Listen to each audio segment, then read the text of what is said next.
A slow but noticeable decline, I think. But maybe you'll, you know, I mean, and Andrew Sullivan was looking at the camera saying he looked like he was a wreck. I mean, what is going on here? Leonard Woolf's autobiography is called Downhill All the Way. As Christopher once said, I usually get up at the crack of noon, so this is really it's tough for us, you know. But no one will ever be says all right. no. No one says no to C-SPAN. No, absolutely. Or to you, Mr. Lamb. Yeah, thank you. Are you still both British citizens? What a question. Subjects. They would say subjects. Excuse me. Yeah, both well, still for a reason. Yeah, but the reason I asked that is because the last half hour we were asking the question: is the United States the greatest nation on earth, as our politicians often say? What do you think? Well, I voted with my feet, and I'm here. I came here when I was just after college, and had a kind of instant reaction to the country. I remember writing my parents after 6 weeks to say, I know this is going to sound weird, but I feel like I've come home. And within a few weeks of being here, I realized all the things that in England everybody had said was obviously completely wrong with me was actually relatively right with me. And instead of asking me all the time, why would you want to do that? Who do you think you are? I was. You could be all you could be. I could be all I was. What about or you? even more. And now as you say, you're a wreck. Yeah. And now I'm a wreck. Well, I wrote a piece actually after September the 11th saying that, you know, I've been getting by with a green card for all this time partly because I thought if I went around saying I was an American, in a way no one would believe me. You can't quite become a British American. You're sort of an Englishman in America. But that after September the 11th, I thought I should take out the papers, really, as a kind of act of solidarity. I haven't actually done it yet. To become a citizen? And also now that, thanks to Attorney General Ashcroft, as a green card holder, I can be arrested without trial and executed in secret and so on. I thought, well, perhaps I should not miss the chance to do that, and I should stay with my fellow immigrants. Because he slightly qualified my enthusiasm for the national mood after the 11th of September, but I mean, I certainly feel as American as someone not born here could possibly. Because this is often asked by people today of their friends and everything, let's start with Andrew Sullivan. Where were you on September the 11th, and what was your immediate reaction? I was actually in Provincetown, where I spend the summers, and I was woken up by a friend of mine who ran in to tell me that someone had bombed the World Trade Center, and that is news we'd heard before, of course, 1993. And I didn't really realize until a little while later, when I got up and looked at the internet, quite exactly what it meant. But it was clear immediately what it meant, that war had broken out. And to me, that was quite an immediate, an obvious conclusion, and also that for the first time in American history, a huge attack upon the civilian population had taken place. And I felt distraught. I'll tell you why I felt distraught. I felt distraught because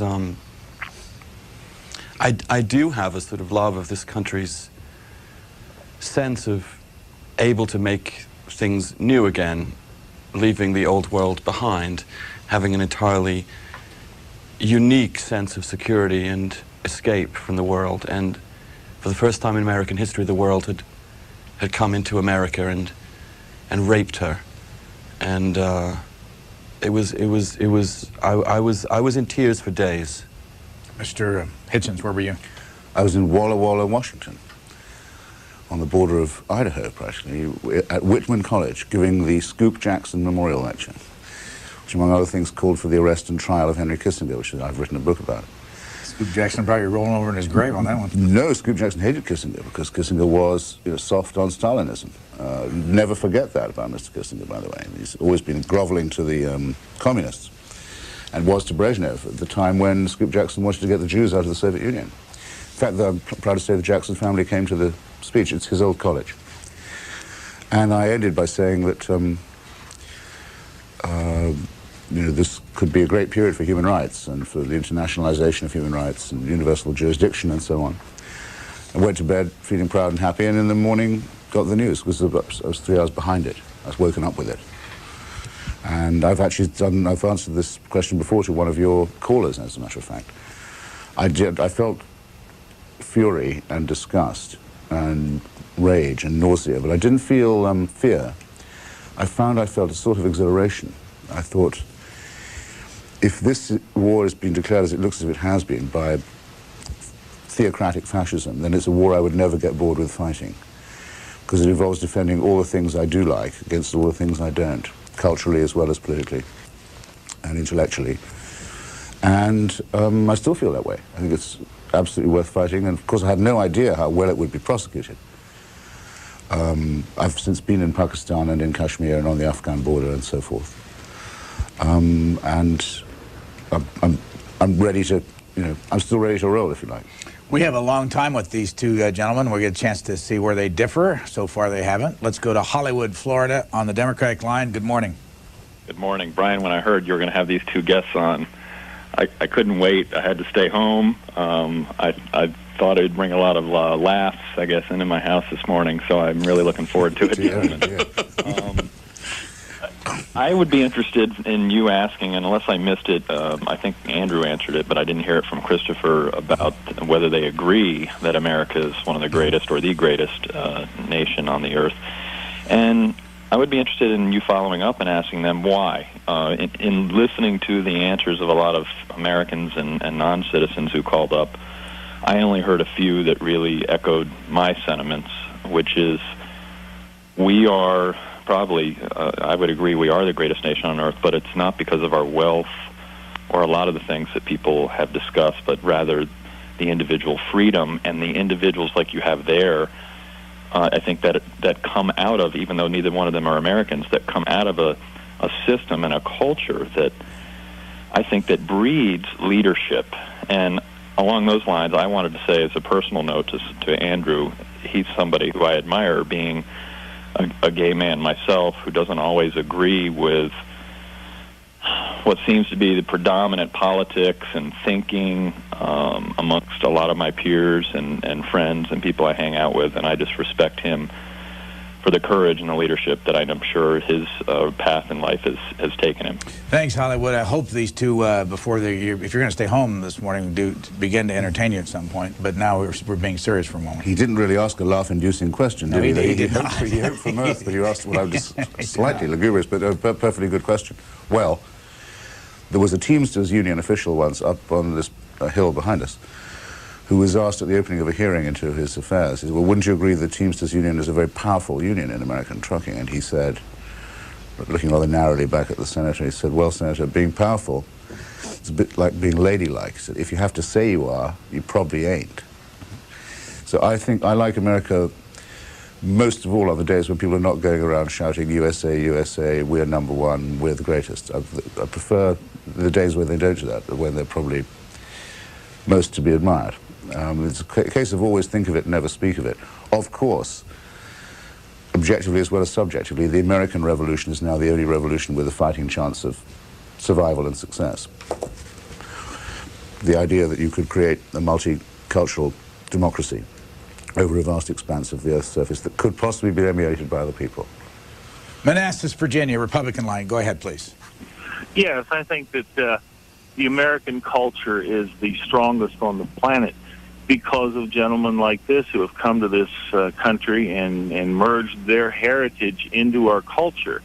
And it seems like every time we get like an influx from Vietnam or China or Cuba or India or any other country on the planet, it seems to strengthen that culture. And that culture, I think, is dominant because we take the best of everything, not maliciously, but just because it makes sense. And we reject those things from other heritages that are bad. Well, one of the things I would say, and I think Christopher probably agrees with me, I am thrilled by the chance to live in a truly multicultural society. I don't mean just in terms of racial diversity, I mean in terms of religious diversity, religious tolerance. The whole range of things that you get in the United States that you almost don't get anywhere else except in some major other cities in the West. To me, what underpins it all is a rather, in some ways, sort of solid foundation of a constitution that does not expect Americans to be the greatest people on earth, which expects Americans to be among the worst people on earth, and sets up a system of government that allows each particular branch to fight one another and each particular institution to fight each other in the hope of maintaining freedom. And by and large, it's worked in ways that that hasn't worked elsewhere. I would say one other small thing, which is the sheer democratic feel of American life, the sheer ability to say hi to anybody and have a civil response back. People talk about London as being a kind of civil or stuffy kind of place, and they're just wrong. They're getting that from Masterpiece Theater or somewhere. This country is so civil in so many of its day-to-day interactions, and the culture of equality. I think if you haven't lived elsewhere, you don't really see it, and that's maybe why, you know, I felt so grief-stricken when this happened, because I felt that something of American innocence and civility had been lost in September 11th. Pittsburgh, you're on the air. Yes, good morning, Brian. I wanted to just say a few comments and questions to both your guests, Andrew and Christopher. Christopher, it's your old contrarian buddy, Brian, in Pittsburgh. Oh, hi, Brian. You actually, you don't look that bad today. I've seen you worse in the morning. Where are we going with this? Well, that said, my comments are, though, as after the World Trade Center and all the terror, we did have to strike back. I'm glad that Afghanistan is where it's at today, and as opposed to all those years of tyranny under the Taliban.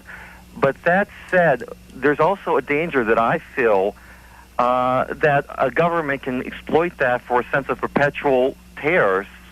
I mean, we're always going to have a fear of there's always terrorists out there, whether it's in Iraq, North Korea, or then Plan Colombia in South America, and that a government could get away with like a perpetual.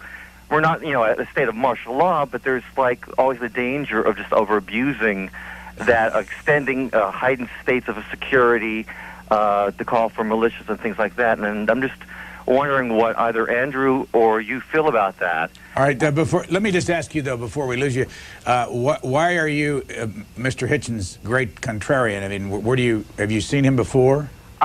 He came to, well, I've met him, and known him for a while, but he came to Pittsburgh to teach, and I did a cover story. I followed him for about 4 months, and I did a cover story for a sort of like a Village Voice publication in Pittsburgh. Thanks. And what did you think of the piece? So great, in fact, is this country that I could have been and was for a whole semester the Andrew W. Mellon Professor of English at the University of Pittsburgh, to whom you have the honor of addressing.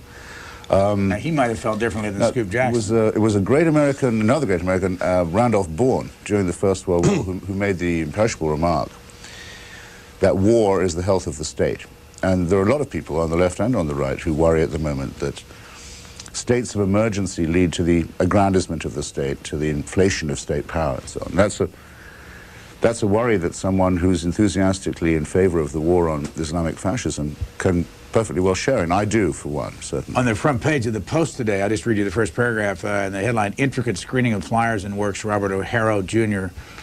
Federal aviation authorities and technology companies will soon begin testing a vast air security screening system designed to instantly pull together every passenger's travel history and living arrangements, plus a wealth of other personal and demographic information. Marion, Pennsylvania, on the Democratic line. Hello. Marion, are you there? Are you talking to me? I'm talking to you. All right. Just, Are you talking to me? Are you talking to me? My apologies. It'll never sound the same. I've been reading Nietzsche. I hope these two gentlemen can help me on this.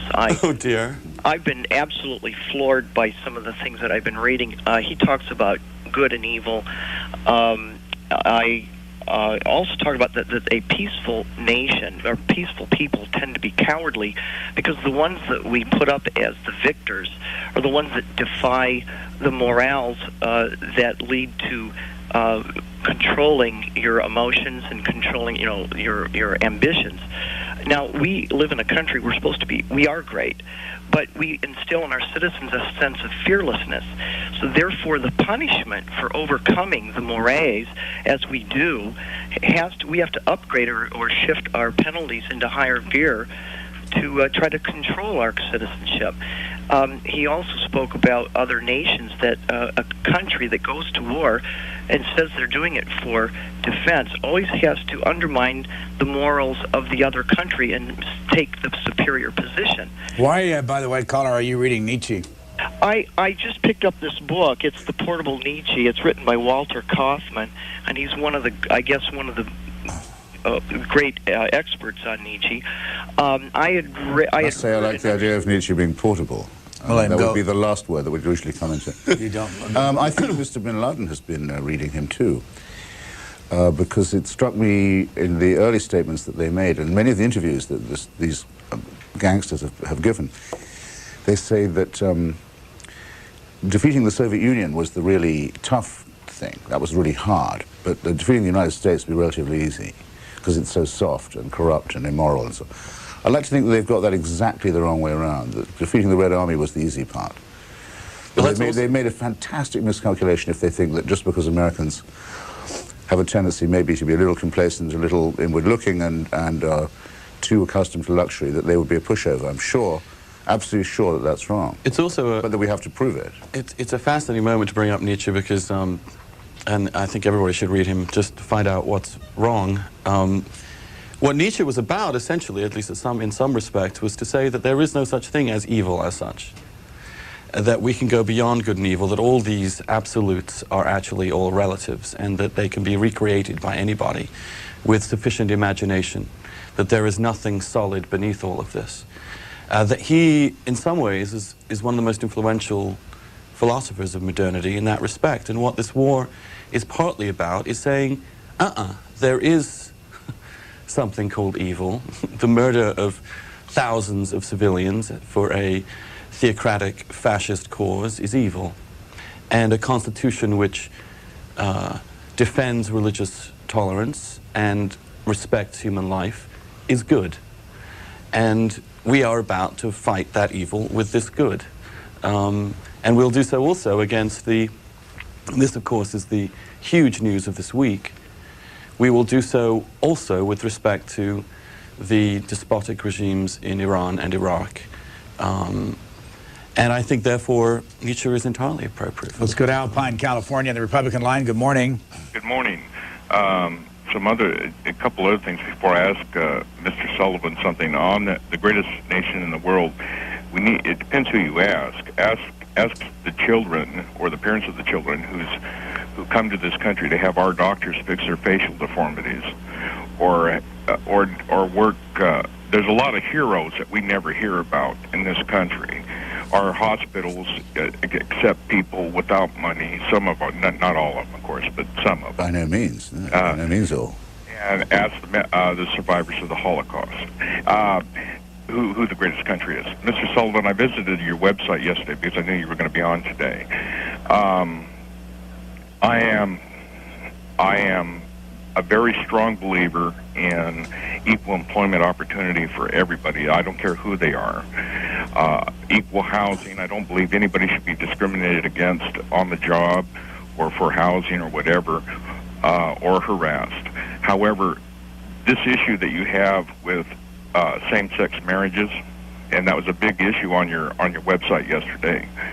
I think, to me, that's a step backwards. I really do. I think it's just. I think it works against the family values. I think that it's benefiting the few for the detriment of the many, if that makes sense to you. And I mean this sincerely. I'm not trying to be disrespectful. No, I'm sure you're not, and I appreciate your position. My position is the opposite. To have equality among citizens means to have the equality of opportunity, to have all the same things that everybody else has, the responsibilities as well as the rights. And the Declaration of Independence guaranteed the right to pursuit of happiness. Do you think anybody really has the right to the pursuit of happiness if they don't have the right to marry the person they love? And gay people are just like straight people. We just have the same emotions, the same feelings, the same bonds. but we're denied the ability to commit ourselves to another human being for our lives. We're denied the opportunity for responsibility. We want to have that responsibility. We come from regular families. We want to be married and have the same rights and responsibilities as our brothers and sisters in the same families. So that's what this is about, a very fundamental right. I don't think it'll hurt anybody at all. No single heterosexual marriage would in any way be changed by this. Religions don't have to acknowledge it, but civilly, as a matter of civil rights, as a matter of the state's respect to the citizen, the ability to have an equal right to marry is one of the most fundamental rights known to man. Did you know that you were a subject of an editorial today in the Wall Street Journal? I did not know that. Well, we'll share it with you in a minute. Detroit, Michigan, Democratic line. Hello, you're on with Christopher Hitchens and Andrew Sullivan. Good morning, gentlemen. Love C-SPAN. I got two questions for Christopher. Christopher, have you had any right-wing backlash from the book that you wrote about Henry Kissinger? I think it's a great book. And the other question I have for you, do you think it's right for Israel to be occupying Palestine for the last 35 years? To the first, I've had some disobliging reviews from conservatives, but as also from liberals about Henry Kissinger. But no, I've also had quite a number of platforms offered me by conservative groups and organizations, and some friendly reviews from that quarter too, because remember, I was mentioning it to Brian briefly a few minutes ago, it was Henry Kissinger who defended the right of the Chinese Communist Party to massacre the students of Beijing in the main square of the city. It was Henry Kissinger who groveled to Brezhnev, told President Ford not to invite Alexander Solzhenitsyn into the Oval Office, and so forth. I mean, a practitioner of depraved realpolitik, as offensive to a principled conservative, I would hope, as to anyone on the left. So that's roughly how it's shaken out, and that's been one of the nicer parts of the reception. As to your question about Palestine, I've believed from the first that there is only one possible solution to a situation where there are two peoples, two nationalisms in one land, and that's two states. And I feel myself vindicated very much by the consequences of, which are very plain for everyone to see, of what happens if you don't have that. And not only that, but how those consequences, those alternatives are going to get worse and worse and worse. It's narrowing now to the point where either Israel would have to expel the Palestinians completely or institute a system of formal apartheid. Those are the only alternatives to statehood, and we like to think we had better be right, though it's not among the human rights issues that Mr. Bush ever cares to mention. In today's... That would teach people that if there'd been two states all along, we'd have been spared much. Sorry to interrupt. In today's Wall Street Journal, it's under this headline, Scribbler's Ethics. This is all about Enron, and I'll get right to the point here about Mr. Sullivan.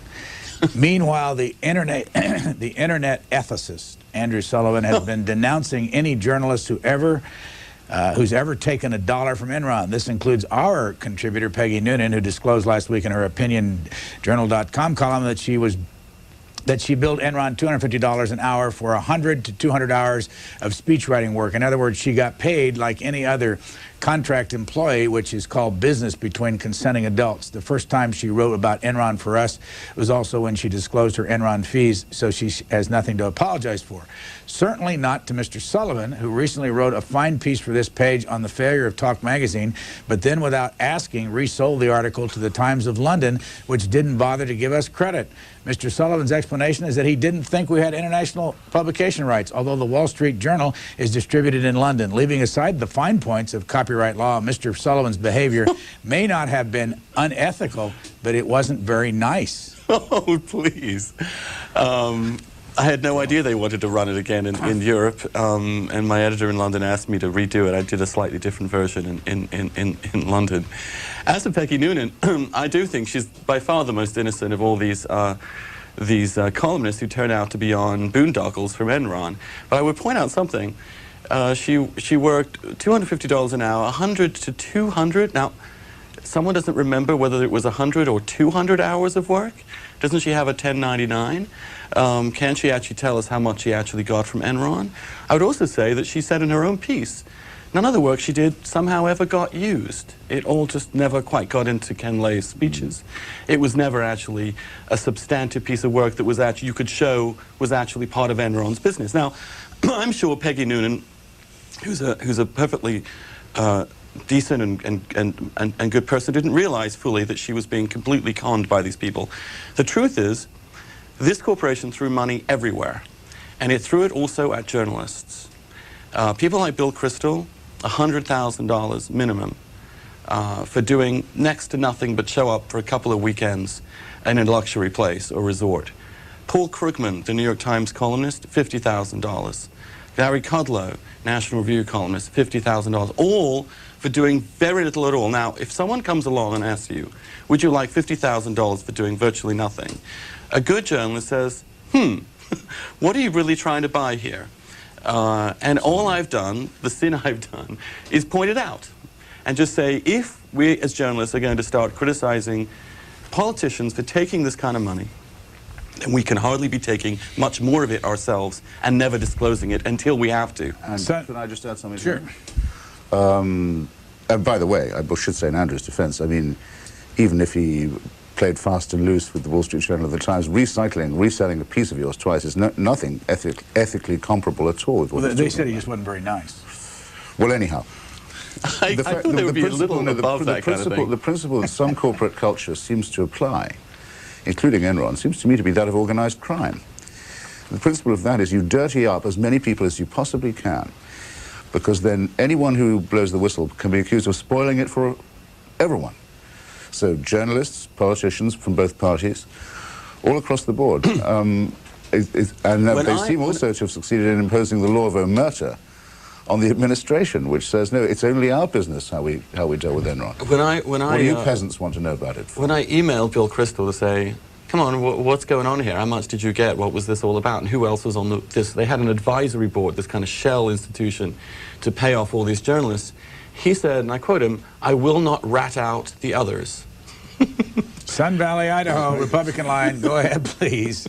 Hello. Hello. Fish wrapped in newspaper. This is Rusty from actually Haley, Idaho. And I believe you actually asked the wrong question. The question should be, if we're not the greatest country in the world right now, who is?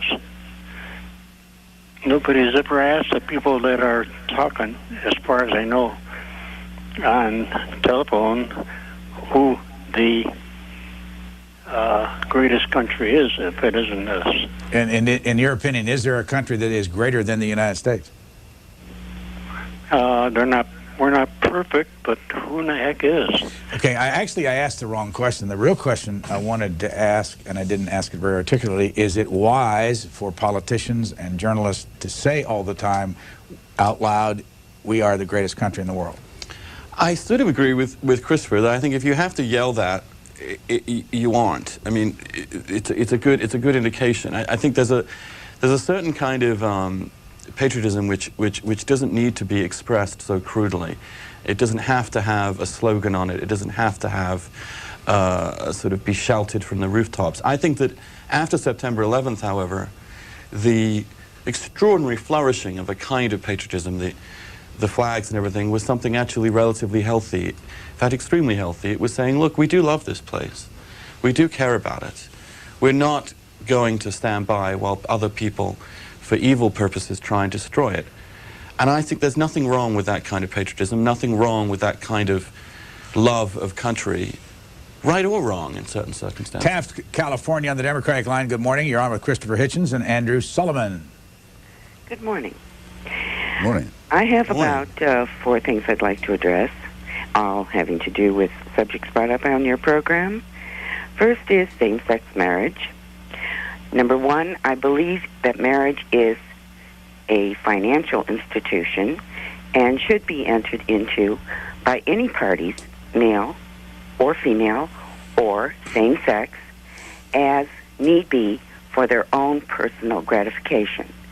Number 2, we have elected a cheerleader to the presidency, legitimately or illegitimately, it doesn't seem to matter. Americans are acting like lemmings here. We're following along without questioning. Number 3, white-collar crime. I believe that all white-collar criminals who have inappropriately lifted money from public, private, whatever types of institutions should be in jail. Number 4, loss of freedom. Big Brother is taking over. I think I'd like to take the next space shuttle to Alpha Centauri. Thank you. Goodbye. Mr. Hitchens, pick one of those. I'll skip gay marriage if you don't mind. Why? Tell us what you it's think. somehow not my subject. I feel like it can be so onerous to be the only. Just because I'm gay doesn't mean I should the only one supporting it. I know you support it. So tell I us. sort of feel no. There are one or two subjects where I actually very occasionally wish there was less controversy. I know it sounds like a betrayal of everything one stands for. One of these subjects is abortion, and the other, well, one of the others would be gay marriage. But it's very hard to quarrel with Andrew about it. I mean, what he says about, in a sense, what he invokes is the concept of equal protection, which is enshrined in the Constitution. I don't want to quarrel with the Constitution. I've come from a country which doesn't have one, and I'm very glad to live in a country that does. About loss of freedom? I should add, you know, I think for many, I don't want to try to seem glib about this, or flippant, but I think for many married heterosexuals, there'll always be a slight brow-furrowing element in this conversation. They think, well, they don't have to do this. Doesn't it kind of miss the point of their being gay? You know, you're never going to quite get over that ironic objection. It seems to me. We don't have. I remember once I was in a meeting in London, and there was a debate about this, and someone said, "Look, I reject the whole idea of marriage. It's a ghastly institution. I don't want to have anything to do with it. And I think you're crazy to be supporting this." And I said, "Look, with all due respect, you can't reject marriage, because marriage has never been offered to you. We don't even have the right to say no to it. We're beneath even the choice. And all I'm arguing for is that we, as equal people within this society, should have the right to choose to marry the person we love." Let's go to Palmdale, California, Republican line. Go ahead, please. We're on with Chris Hitchens. Christopher, excuse me, and Andrew. So hold on, we'll be back. Go ahead. Go ahead, Palmdale. How you doing? Bit early to say. Sure. It's kind of earlier in the morning, so I have to think for a second. Oh, you and me both. I have a little rebuttal for the guy that called a little bit earlier that says he was a Vietnam veteran and cared to bash the United States as if we're supposed to be the evil people in the world. But and I dressed quite a few times for battle, so I know exactly what it's all about. I've listened to you guys talking this morning, and you seem to be speaking about from a view from outside the United States. You came here from England, which I've been over quite a bit of the world myself. And I believe you guys do have a point. I think the United States myself is one of the best places to ever live, and I do believe that anyone that don't want to live here or think we do have a problem need to look elsewhere. But for the question on same-sex marriages, what do you guys think about polygamy? If you believe in, if you go with the premises that same-sex marriages is because a person want to be with another person, they want to share their life with them. Could you answer that question for me, please? Sure. This is gay polygamy or polygamy in general? Polygamy can't be gay, can it? Because well, if you had gay marriage, it could be. No, I think the actual word means a man and many women. It does mean what? Polyamory, I think, was the polyandry is the neutral. Polyandry is one woman with many husbands. Yes. Okay. Can I just answer that very specific logical question? pitfalls as well. I know. Look, I don't believe that people should have the right to marry anybody. I just think that everybody should have the right to marry somebody. Gay people right now are denied the right to marry anyone at all, meaningfully. Of course, you know, they could force themselves into a heterosexual marriage, and with all the heartache and pain and foolishness that would imply. I'm against legal polygamy. I think it destroys respect for women. I think it can undermine family life and the upbringing of children. I do not believe that of homosexual marriage. I think homosexual marriage does the opposite. It actually strengthens family life and brings a whole group of people who do not have any essential rights, emotional rights in this country, into the fold of citizenship. Christopher Hitchens, Bob Woodward, and Dan Balls have been writing a series in the Washington Post. This is the 6th. We read some of it earlier, 10 days in September. They got access to the diary of President Bush. They got an interview with President Bush in December to talk about those first 10 days. They talked on background, off the record, on the record, with a lot of different people around the president. Have you been reading the series? No, I haven't actually, because I've been out of town, rather. Have you been reading it? I intend I've been reading it devotedly. It's an amazing piece of work. Well, the reason I bring it up is because it's series like this, and why this program is here, and we don't do justice to it because we can't get enough on the table, but everybody, I would suggest, in the business of writing has read this piece. And I bring it up because I want to ask you, what do you think the impact will be on people who are in the media, who will continue to write about this president after they read these pieces? I think that it shows without a shadow of a doubt what without sounding self-congratulatory, I think some of us have seen for a long time, that the notion that this president is some sort of cipher, that he doesn't actually have a brain, that he doesn't actually have a politics, that he doesn't have a morality, that he doesn't have a clear grip of what is going on, is baloney. He's been a solid, intelligent, smart, efficient president since he got into office. And what this piece does, I think for the first time, and it's authoritative in some ways for a certain Washingtonian coming from Bob Woodward and Don Balls, is that it shows that. It shows what I think is one of the most remarkably professional operations in terms of running a war and running a country at the same time that I've ever seen. And the reason why he has 84% approval ratings is not some mysterious, we're all getting on the bandwagon. It's because people are not stupid and they've seen him do it. Well, and they respect him for it. Let me ask Christopher Hitchens, Mr. Sullivan's on the right, I guess. Would that be fair to say? A conservative? It would be relatively fair to say, yeah. Okay. He's just commented on an article written by Bob Woodward and Dan Balls, who conservatives would think, coming out of the Washington Post, would not like George Bush, but this is the 6th day of this series, and it's been... Well, that's not necessarily so. I mean, Bob Woodward is a very notorious registered Republican, conservative Republican at that. So the conservatives think the has always been. And I don't mean to undermine this piece, of which I've heard great reports, but I mean, the last series of this sort that he did was on why Dan Quayle had all these unexpected, wonderful qualities. With Dave Broder. Yeah, with David Broder, though I think it's now not in the list of bibliography that Mr. Woodward has on the inside flap of his other books. The Quayle book's gone, apparently. But I don't mean to nitpick, because I was asked the other day, I was speaking somewhere or other, in California, and someone in the audience got up and read me back every word I'd said about George Bush during the election, which not unlike some of the things Andrew's just been saying. I said, well, would you still say that? And I said, well, what if I was right, and someone with all those disabilities, that apparent lack of curiosity, that apparent inability to read for pleasure, that apparent want of sort of intellectual weight, could still manage all these things?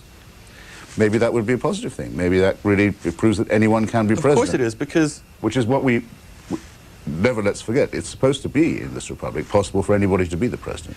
This may be the most exacting test of that proposition. One thing that I think people often misunderstand, it was classic in Gore and Bush in that whole election, is that there is a difference between what you might call theoretical wisdom and practical wisdom.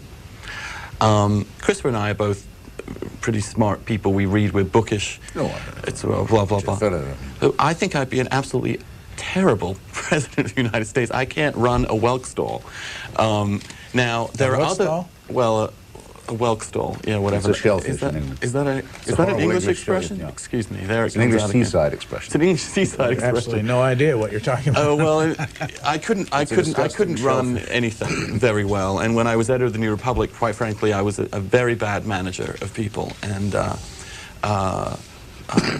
but I can recognize those skills in other people, I think, and say, look, This is what matters in a president. He doesn't have to be reading Nietzsche every night, thank goodness. He doesn't have to be reading, Immanuel Kant every morning. He needs to have a sense of who he is, what he believes in, an ability to rally a team together to do a task, and he's done that. And also, I would say, the other slur on George W. Bush was that he couldn't speak a coherent sentence. His speeches, since he took office, from the inauguration on, from a speechwriting team that is among the best ever, have been really quite stunning. The September, I think the 20th speech and this last State of the Union were really among the most impressive pieces of oratory in recent presidential memory. Chicago Democratic Line, good morning. Yes, good morning, Brian. Good morning, gentlemen. Morning. Brian, I actually liked the second phrase of your question about the greatest country. The reason being is because, and this is a comment for the gentleman, to please think about time and space. I'm pretty sure that countries prior to us, Roman Empire, Germany, other great countries, when I say great countries, I mean in time and space, they too thought that they were the greatest country on earth. So please compare those particular countries, and certainly England, Britain, at that time and space, they too thought that they were the greatest. Thanks. Mr. Hitchens. Well, look, we're obviously not, we haven't exhausted this topic, clearly. Why not think of America as a lucky country, for example? It has oceans on either side of it. It has reasonably tranquil neighbors on the land. It managed to buy Louisiana for a knockdown price, and Louisiana meant, the purchase meant this whole central sway of the United States. It managed to buy Alaska at a fire sale price from the Tsar. It doesn't get any better than this. And that's why I quite like the New York version of the national boast, which is this a great country or what? Now, I think that there needs anyone who just goes around saying unironically, well, if you know a better country, why don't you go there? The sort of love it or leave it thing is, I'm afraid to say, illustrating a quite different point and reminding people of other traits in the American character and traits in American history that are not so attractive or so wonderful. However, I'd also point out that you're right, it's lucky, but goodness, think of those people that got here. Oh yes, look, I mean, the actual tenacity. And it's made of oil and coal and everything that you possibly imagine, uranium. But still, the ability of these immigrants to come here and construct, in a matter of 100, 200 years, the most powerful and indeed diverse and stable democracy on earth. Slightly rough on the people who are living here already. One should not forget. To be sure. There's a story, by the way, and nobody's proud of that. No one should be proud of that. This morning about Canada's loonie heading south. That's Pierre Trudeau takes a vacation. No, it's the dollar. It's the Canadian dollar. On January 18th, the Canadian dollar had a record closing of 62 U.S. cents. At one point during the day, it traded at 61.75. As the Canadian currency known affectionately as the loonie for the water bird that appears on the dollar coins continues its fall, more Canadians are beginning to worry. Some say that they feel poorer because they cannot buy what they used to buy on trips to the United States, and that back home it is driving up the cost of living by making imports more expensive. We go to Boston. Good morning, Boston. Good morning. Thank you for taking my call. This is for Christopher. It's a comment, and then I have a question for Christopher. You mentioned about the greatest, country in terms of the individual freedom and all that. Is it possible that we have all this in here, but then when it comes to dealing with the other countries, we're very undemocratic and very, in a way, really a dictatorship? I'm an Iranian American, lived in this country for 30 years. I actually left Iran because the fact that I couldn't survive, I couldn't live under the rule of the Shah dictatorship, who was brought by the United States with a coup in 1953. Now, anyway, my question is, I was very appalled and surprised, like many other Iranian Americans, who supported, strongly condemned these terrorist attacks, and Iranian officials, especially the Khatamis, section of the regime, strongly condemned and offered the help to the United States to track these terrorists in Afghanistan, and even willing to spend $600 million help to build Afghanistan, compared to the United States that is only willing to pay $250 million. This mention about Iran among the two other countries that Mr. Bush mentioned about this triangle of the evil, it was very surprising. What do you think? I mean, are we going to war with Iran? What kind of a mentality you think is behind these talks? Okay, well, to your first point, obviously, no thinking American is proud. I don't think. Or I would hope of great swathes of American foreign policy, not just the unforgettable horror of the war in Indochina, but, as you say, the installation of gruesome regimes on populations who do not want them, and regimes that act as a gendarme for American interests. The Shah of Iran, the Pahlavi dynasty, would only be one of these. General Pinochet, General Videla. Everybody knows, I think, what I'm talking about. Yes, and of course it qualifies the idea that this is a great society, because the test is this: can a large, generous, multi-ethnic democracy also be an empire? If it succeeds in being both, it'll be the first society in history that does. 5th century Athens, which I think was a fairly impressive society, managed to get by without being an empire. Many people say the Roman Republic collapsed because of imperialism. These are serious questions that ought to be debated very seriously. Now, on the Iran point that you make about, I thought that the President's speech was very disappointing in this respect. Whatever may be said about Iranian society and politics at the moment, it's clearly a society evolving very fast, probably itself throwing off theocracy. Without a shot being fired, gradually the Iranian people are repudiating a theocratic regime. It's not fair to compare this process to what's happening in Iraq and North Korea, and it was ungenerous in the extreme, I thought, of the President not to acknowledge this fact, because it puts in a very different light the fact that there are people in Iran who are opposing this process, and many of them, yes, are doing so by engaging in covert military programs. The President is perfectly aware that Iran, in fact, there are pro-American demonstrations in Iran every day, pro-American. He's not talking about the Iranian people, he's talking about this regime. Now, this regime is also engaging in sponsoring, clearly, disruption in Afghanistan to topple or to weaken the current regime. It is clearly responsible for that boatload of lethal weapons sent to the PLO for use against Israel. On the West Bank. It has a client state in southern Lebanon. It will soon have a client state on the West Bank.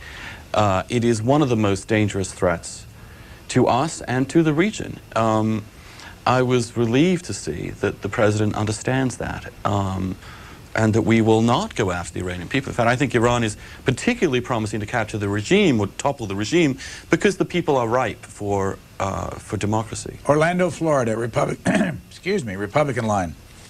Well, I'll get one more. Go ahead. Hi. Yes. What I'm going to say is probably going to be pretty upsetting to both of you gentlemen, but I'm going to be as straightforward as I can. And I don't want to be cut off while I'm saying it, too.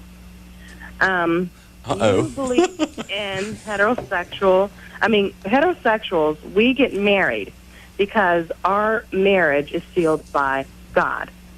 We follow the letter of the law. Now, we're not perfect, but we do. Now, you're saying we follow the God of who?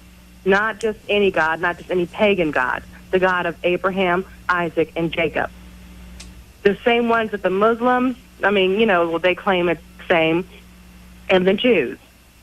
And that's why same-sex marriage is an issue. Well, I will just point out to you, let me just follow up with that you have every right to do that. But we do not live in a theocratic state. There is a separation between church and state. For example, it is against, clearly, absolutely clearly, the rules of Abraham and indeed of Christianity that you can divorce. It is forbidden. But as citizens in a civil society, you have a right to a civil divorce. This is a society based upon a separation of church and state. You are absolutely, and I would defend your right to exclude homosexuals from marriage in your congregations or whenever you see fit, although I would disagree with you. But as a matter of civil rights and of the state and of a secular society apart from the church, you're wrong. It's a civil right and it needs to be defended. Well, then let me defend my case then. Okay, you go ahead. Well, there really isn't a separation between the church and the state. There is technically, but not really. And I have another question for you. What if a man says that he was very attracted to a beast, and he decided that he was born by nature to be with that beast, be it a dog or be it a whatever, and he decides he wants to marry it? I mean, how far in society are we going to go? Thanks. I'm sorry, but I find the equation of a human being to a beast, of homosexuals to animals, to be something that I actually beneath answering. It seemed to me when you said that the separation of church and state was technical only, rather than actual, that you had to be describing the Constitution as a technicality in that instance, which I hope would be for most listeners, or most viewers rather, a sufficient rebuttal. The Constitution states very explicitly that the government cannot concern itself with the business of religion. This doesn't mean the religious people can't concern themselves with the business of government. No one intends it to mean that. Andrew and I have probably our biggest disagreement on this very point. He regards himself as in some way created and supervised by a supreme being. I can't think how anyone believes such a thing. I also think it's a very horrible idea. The idea of cradle to grave invigilation. Not only, well, it doesn't stop with the grave, according to people like Andrew. I think it's a really frightening and nauseating wish to be a slave. Fortunately, there's absolutely no reason to believe that there's any evidence for it at all. This email from a woman named Ava Herring.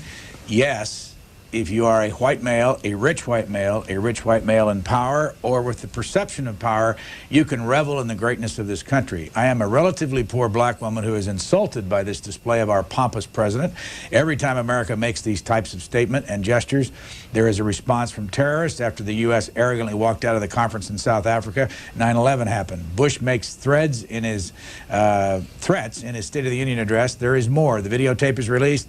These things may be a coincidence, of course, but it contrasts sharply with what is the rest of the worldview of the U.S. Thank you. As we go to Cleveland, Ohio. Next, Cleveland, you're on the air. Good morning, gentlemen, all three. First of all, I'm a great admirer of both of your works, Mr. Hitchens. Actually, I should say all three of you, Mr. Hitchens, Mr. Sullivan, and Mr. Lamb. I really appreciate your not pulling any punches, Mr. Hitchens and Mr. Sullivan, speaking your minds, and you, Mr. Lamb, for not speaking your mind. We're all behaving. There we are. Content's under pressure. First of all, for the sake of full disclosure, I should say I know Mr. Hitchens. I've been to his home and brought him here to speak to Cleveland about 10, 15 years ago. My name is Ayad. I called on the Democrat line, although I'm barely a Democrat. I mean, the Democrat Party has just gotten so sleazy. I've been a Democrat since I came to this country from Iraq 30 years ago, but it's just it's lost me. There's nothing left that it stands for worth. That, by the way, Christopher and I disagree on the most important things about, you know, whether God exists and whether he loves us, but we agree completely on the unimportant things, like Clinton was one of the worst presidents in American history, and we do so from very different angles, but our disgust at his presidency is one of the things that we can both, I think, thoroughly agree with each other about. Indeed. Go ahead, caller. Sorry? Go ahead. Yeah, I've got two issues. This Democrat Party issue was sort of a small one. I always rank Clinton down there as down with Harding, and you know, as far as this century goes, as one of the sleaziest. And, you're flattering him. Sorry? You're flattering him. Maybe. Well, certainly with his marriage, I would be. I mean, Mrs. Harding was outstanding. My other question, though, is about Colin Powell. Do you think there is a chance? I mean, I want to start a groundswell, a campaign to hound him out of office. Do you think that stands any chance, considering everything he's been wrong on, from back in 1990 after the invasion of Kuwait and his call to give sanctions and try, and then his fears that tens of thousands of Americans would die in that war, and his pulling up short during the eviction of the Iraqi forces from Kuwait, and then of course later with Bosnia and he being chastised by Madeleine Albright, not to mention that he was chastised by Dick Cheney during the Kuwait crisis, and then again here with Afghanistan and the Taliban, and again on Iraq now. Could we tell this man that he should step aside if he had any dignity and self-respect, that he's been wrong, and to admit his mistakes, and not to be so concerned with his career and his justifying his past mistakes? Thanks, caller. I think that one has to make a distinction here. Colin Powell was asked to serve his president by the President of the United States. He didn't push himself forward in this respect. I couldn't agree with you more about Colin Powell's past errors of judgment. However, I do think that the notion that he and Bush are somehow not on the same page is wrong. Bush is a smart man. He realizes that it's important and useful to have at the table someone with Colin Powell's instincts. You want someone there to say, hold on a minute, wait, what do our allies feel? What is the diplomatic dimension to this particular war? And I think that Bush is smart enough to use him and to have him at the table. I also think that it is a very important thing for the United States to have a man who is not only of enormous stature abroad, but is an African-American and who can show the world, as Condi Rice shows the world, that this administration is also diverse. Let me get a statement in here. Just to break, this has nothing to do with either one of you, and it has I need to say this. During our call-in segment with guest Michelle Malkin on Friday morning, January the 18th, she stated that MicroStrategy Incorporated went bankrupt. That statement is erroneous. In fact, MicroStrategy is not and has never been in bankruptcy. Now, Mr. Hitchens. I wonder what the backstory of that announcement is. Oh, wouldn't that be fun? Huh? Yes. Well, the fact of the matter is she stated it, and it's not true. So fair enough. Well, this is a very high-standard show. We did not say it. Sorry, I didn't mean to laugh. I mean it. Look, don't want to echo Andrew again. I roughly would have said the same thing, but I wanted to add on the matter of multilateralism. Another vice of the President's speech the other night, I thought, was his failure to remind his viewers that America had not done all this by itself. He was very ungenerous, I thought, in acknowledging the help of other nations and other cultures. One of the roles of Colin Powell in this process has been to remind the President and also the American public that the United States is a signatory to a number of international treaties and agreements, including, say, the Third Geneva Convention, and cannot just make up the rules as it goes along about prisoners it takes in war and so forth. I think it's very good there's someone doing that. So, of all the times I would have chosen not to say, which I've often said before, that Colin Powell is one of the most overrated people in the United States, a man who pretended to flirt with the idea of running for president just so he could sell a book, for example. I thought that was pretty low as well. Of all the times one might want to remind people of this, now would probably be the least propitious time. A couple of quick, I need to do this very quickly because we've got people waiting. This is an email. I have read that the National Review will list to the right because of the new ownership. Is this true? You mean the New Republic? Exactly, the New Republic.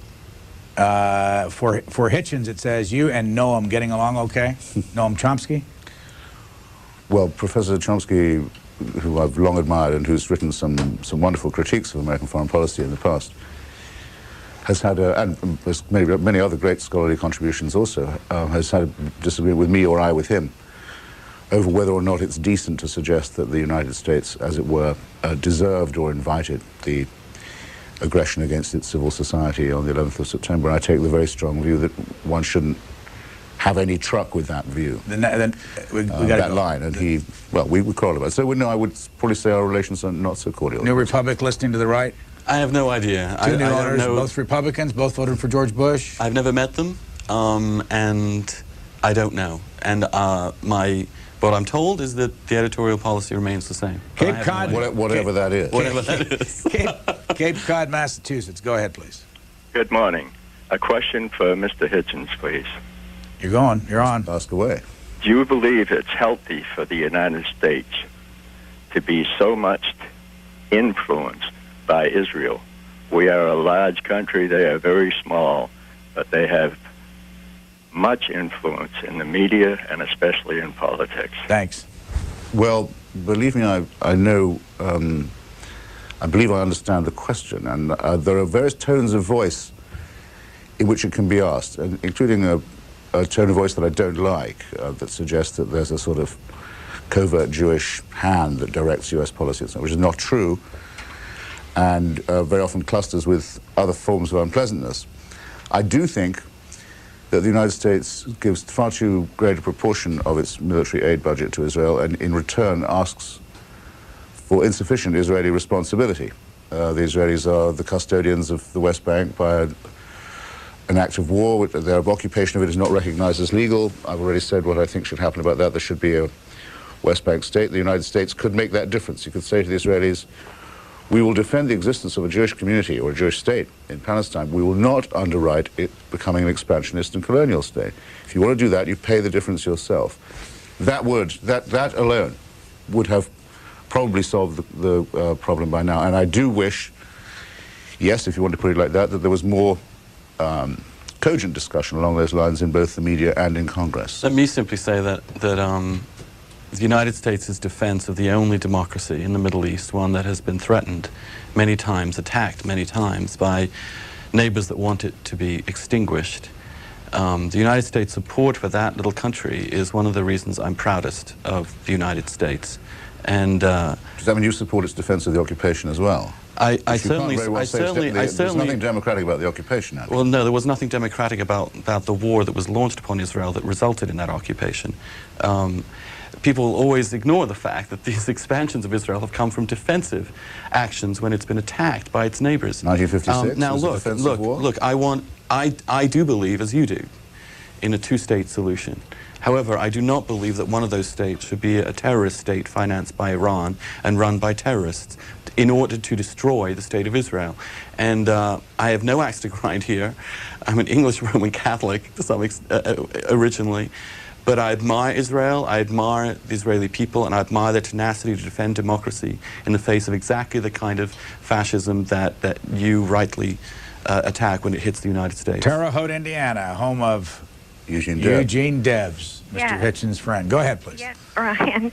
I'm so shocked I got on that I hope I can sound very reasonable in my statements. You'll be fine. But I wanted to tell you that, yes, people who have come to the United States and haven't been here for very long, yeah, they think this is the greatest country. But I want to go back. My family has been here for probably 6 generations, and we were the ones who came here and helped pick cotton, worked in the factories, built this country up, and now then, centuries later, I have a son and a daughter who they work harder probably than any president or doctor or lawyer in this country, and yet they can't afford to have health insurance. And my daughter this year has been through hell because she's had kidney stones, which were excruciating, and she couldn't hardly get medical treatment for her kidney stones.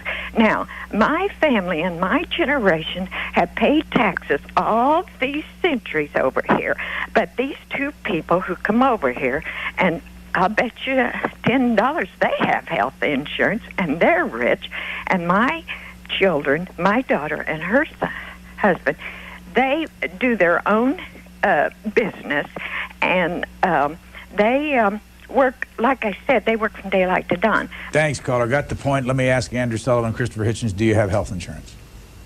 Sure, I have one because I write for the Nation magazine, and we subscribe to the United Auto Workers health program. Mr. Sullivan? I'm a member of that. I'm a member of that UAW local.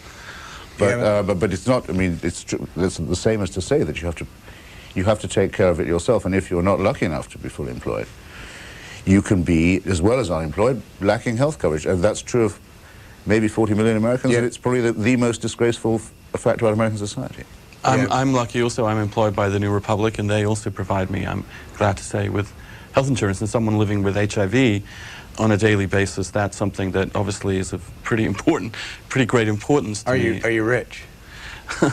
I think that I don't know how you would define that. I'm certainly not in the getting. sense of worldly goods, Andrew. Don't worry, don't worry. It's only worldly goods. In the sense of what our caller was talking about, she said both of you had health insurance and were rich. Well, she was trying to relate that to being immigrants. I came here with a little scholarship and didn't know a soul. But look, this is not the broader question is about health insurance, and the truth is that it's clear that given the extraordinary costs now of healthcare, and indeed the new technologies of healthcare, that if you're pretty poor, very poor, in other words, you get Medicaid, or if you're senior, you get Medicare. And if you're working with a decent company, you've also got health insurance. But there's people in the gap, in the middle, the working poor, that don't, and I think we have to make better efforts to solve that. There is, however, not a very easy solution. I come from a country which has socialized healthcare, and the quality of that care is among the most disgraceful elements of that country. And I think if you were to socialize it over here, you would lose many, many, many of the benefits that the American healthcare system now provides. Are you a rich Mr. Hitchens? Yeah, I would say, as most people consider these things. I mean, I make far more money than I ever expected to, and I think I'm pretty overpaid for some of the work I do, though I think I'm underpaid for some of the other stuff. And anyway, it means that I can do pro bono things like this. Isn't it time for me in the program for me to ask you whether or not you're a socialist? I think that's a regular question. Yes, well, I hope you see it. You've seen my, what is it, 20 years you've been taunting me about this now, and I think I may have refused the question in my own mind for quite a while, because I wasn't going to give you the satisfaction of saying, well, I'm not sure that really it's any more useful thing to say. So today you're going to give us an answer? I would, I think that if you ask yourself, is there an international socialist movement? If not, is it going to revive? Or if not that, is there at least a valid socialist critique with an alternative of the existing system of globalized capitalism? You ask yourself those three questions, and the answer comes back no, then you can't really usefully say you're a socialist anymore. But I feel it like a missing limb, I'll tell you that. This is truly a new dawn, Christopher. Finally, it's.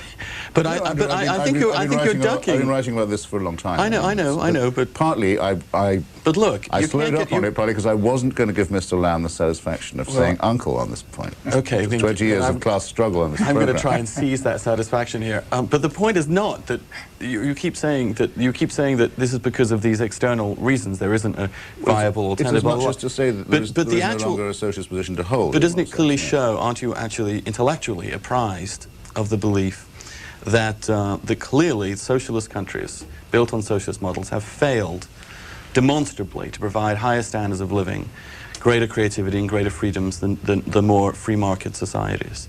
Well, you should have been present for some of our earlier arguments, Mr. Professor Lamb and myself, in that part of one's position was what does socialism mean, and does any country that claims it therefore earn the title, which would be your view, that the noble title of socialist could be claimed by any country that wanted to. Our own country was clearly a socialist country from 1945 to 1979, and it ruined the United Kingdom, ruined it, immiserated it, depressed it, and only Thatcher managed to save the place from what was going to be ruin. Los Angeles on the Republican line, good morning. Well, good morning. What a great conversation to wake up to. I have a comment for each Ditto. for each of your guests. We know how you feel. I'm a gay Republican Catholic also, and it's you good are? not to feel alone out here. You make me feel less alone, too. I would have thought one of the charms of being a gay Republican Catholic would be how few of you there were. It's a very exclusive club. There are many, many more of us than you would ever believe, Christopher.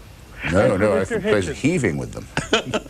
Mr. Hitchens, when you're at the Nation, do you ever get tempted when you're meeting with Katrina Vanden Heuvel to just reach over and slap that smile off her face? Oh God! Thank God that was the. For a minute, I thought. For a minute, I thought that you were referring to the only temptation I have ever felt when in the presence of Katrina, which was a far more gallant one, I may assure you. Than that. Gallant. And well, gallant, more tender. No, I have to say I resent the question. No, I would not, and damn you for asking. Let's ask the fellow from Los Angeles. Damn your impertinence. Why he asked. He's impertinent. This man was asking us if we were rich. Perhaps it is. This is the most impertinent man on American television right here. Mr. Los Angeles, come through, please. I just found her to be a little bit disingenuous during the entire election fiasco. Oh, you can say that again.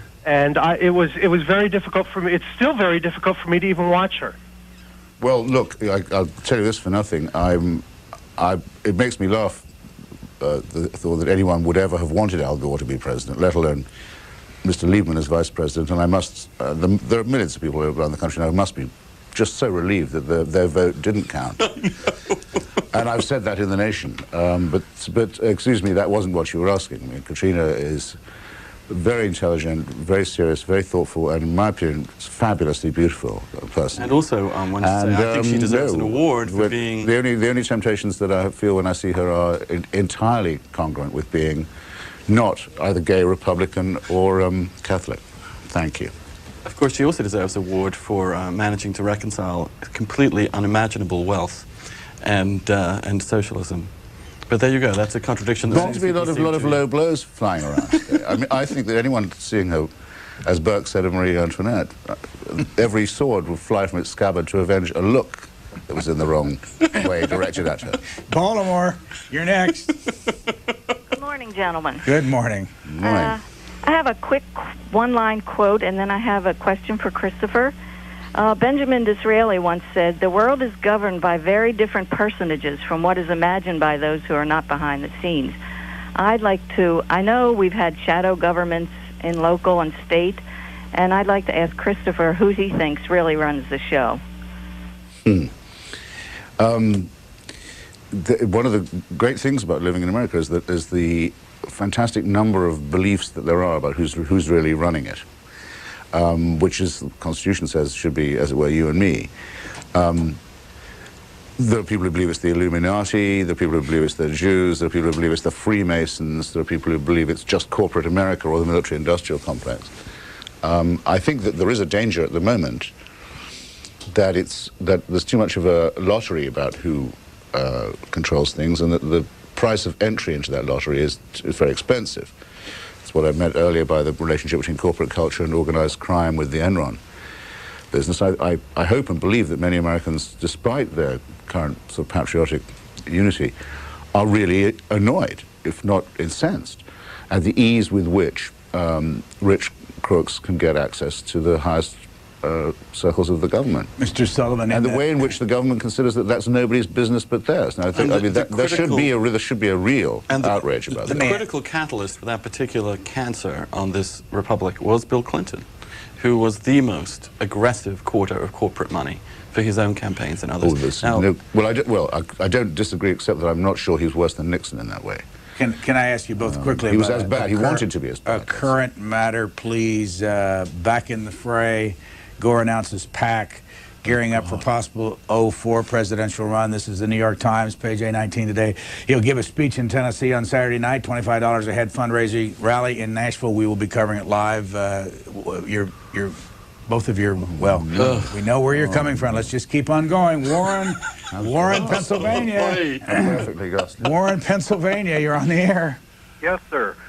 Concerning the greatest nation on earth, yes, sir. We are in a lot of ways, but if you take standard of living and infant mortality, two of the most important things to me, we're not even in the top 10. And if you take socialized medicine, we're the only democracy on earth that doesn't have some form of socialized medicine. I work on a loading dock, and I ask all the Canadian truck drivers that come in how they like their medical coverage, and to a man and woman, every one of them has said they like it. I feel that they're a democracy and they vote. If they didn't like it, they would vote it out. Thanks. It's very hard to vote out massive bureaucracies once they get entrenched with government money. You should ask them also whether they like their high taxes and the quality of care that they get. And that seems to me the more relevant question. He was, though, implying they do. Well, there's obviously a diversity of opinion in Canada about that. All I can say is that in the United Kingdom, the home of socialized medicine, the collapse of that system is now the biggest subject of domestic debate, and some public-private mix, some variation of that is necessary. I would also say that the free market in medicine in this country is one reason I'm sitting here talking to you today. That the reason why this country has provided the most massive majority of new medical breakthroughs is because it's possible with the free market in pharmaceuticals and in medical care to actually have incentives to produce new cures. And certainly the treatments for HIV, which have allowed many of us to stay alive for so much longer, are directly a product not only of, again, public-private mix, the NIH funding of basic science, but also small companies risking a lot, making new cures, helping us stay alive. How long have you been HIV positive? Coming up for 9 years. This email, would both of you please go out on a personal limb and give C-SPAN's audience your prediction of whether you believe George W. Bush will be given a second term as President of the United States, and please share the reasons you see it playing out the way you do, from Mike McAnally, I believe, Round Rock, Texas. Quick, please. We got to. Yeah, okay, I would say yes, and I would say the main reason was that I can't think who the Democrats would even contemplate running against him, or any other Republican, And not just so against the successful. I would say I have no idea. I'd be foolish to say so. The world can change overnight. I would say that the Fox News poll, in the middle of this 84% approval rating, showed Bush's re-elect numbers still only at 49. Very interesting. The Democrats are still amazingly clapped out as a party. Well, Johnson City, Tennessee, you're on. Go ahead. Oh, good morning, Brian. Hi. Christopher, and Andrew. How are you today? Good. I was listening. Pardon me? We're both feeling a little so-so here. So-so. It's like the crack. Yeah, this is new for them. They don't like getting up at this hour. Go ahead, Carl. Oh, okay. Well, I've been up since 7, so anyway. I was very taken aback by the rude statement from the previous caller, who evidently thinks they're a Christian because they can be rude, but we Christians can't be rude. And I was very taken aback because of what she was saying was actually stemming from what happened in the Garden of Eden, and Adam and Eve were expelled from the garden, and that was after, this fall of mankind. The sin entered the world, and people forgot who God was and wanted to go their own way. And from that, wanting to go their own way has stemmed forgive me for this, but perversity of marriage that was ordained by God in the Garden of Eden between a man and one woman, one man, one woman. And everything has stemmed from that. Well, the previous caller went to the far extreme into bestiality, and that is so abhorrent to God, as is anything that is of His divine nature. Thanks, Carl. Let's start with Christopher Hitchens on this. What are you thinking? I was thinking about the talking snake and the Garden of Eden and all these sinister fairy tales. The caller sounds so sweet. I almost don't want to say what I think about the horror of these beliefs. You do not believe any of this? I think it is a very nasty fairy tale, and I'm very relieved that it's not true. Are you an atheist? I'm an anti-theist. In other words, it's not that I don't believe that there is a God. I think that the discovery there isn't is a huge relief, because it would be like living in a celestial North Korea, if there was one. You would never be able to escape this attention. It would be even worse if it was benign, as some people claim it to be. I think it's a horrible idea. I think it comes from the slave element within us, and the wish to be looked after and protected, and in some sense owned, which I repudiate with every fibre of myself. Well, Christopher. So that's what if you want, I'll tell you what I really think about religion. But well, that's fair enough. Let me counter that. We can come together on constitute. We can both exist in this republic as civil people. But I must say that the notion that belief in God and love of Christ is some sort of permanent slavery, that one lives one's life controlled and unable to have freedom. To me, at least, as someone who is a believer, is a misdescription of the way it is. In fact, it is a form of liberation. Without it, I know I couldn't have gotten through whatever life has thrown my way. And I also know in my heart of hearts that my being gay is something also that God loves and wants me to bring to its best fruition. But like straight people or gay people, we can all sin. We can all go away from God. But for me, Christianity is not slavery, it's liberation. And the ability to have, let me just finish one more point, the ability to have some perspective on the world, some place to go, where this world's daily pressures does not get you and cannot get you, is an incredibly liberating and important experience. And so many people have it, and I am very glad that God is near. See, all that's supposed to sound, and does in a way, modest and humble and so forth, but think of what an incredibly solipsistic and arrogant claim it really is. You claim to know what God wants. No, I don't. You claim to think he has a plan for you. No, I do think that. I don't know what it is. Unbelievable conceit of the supposedly humble and meek. Well, yes, it is an amazing conceit. It's an amazing conceit, here's why I think it's authoritarian.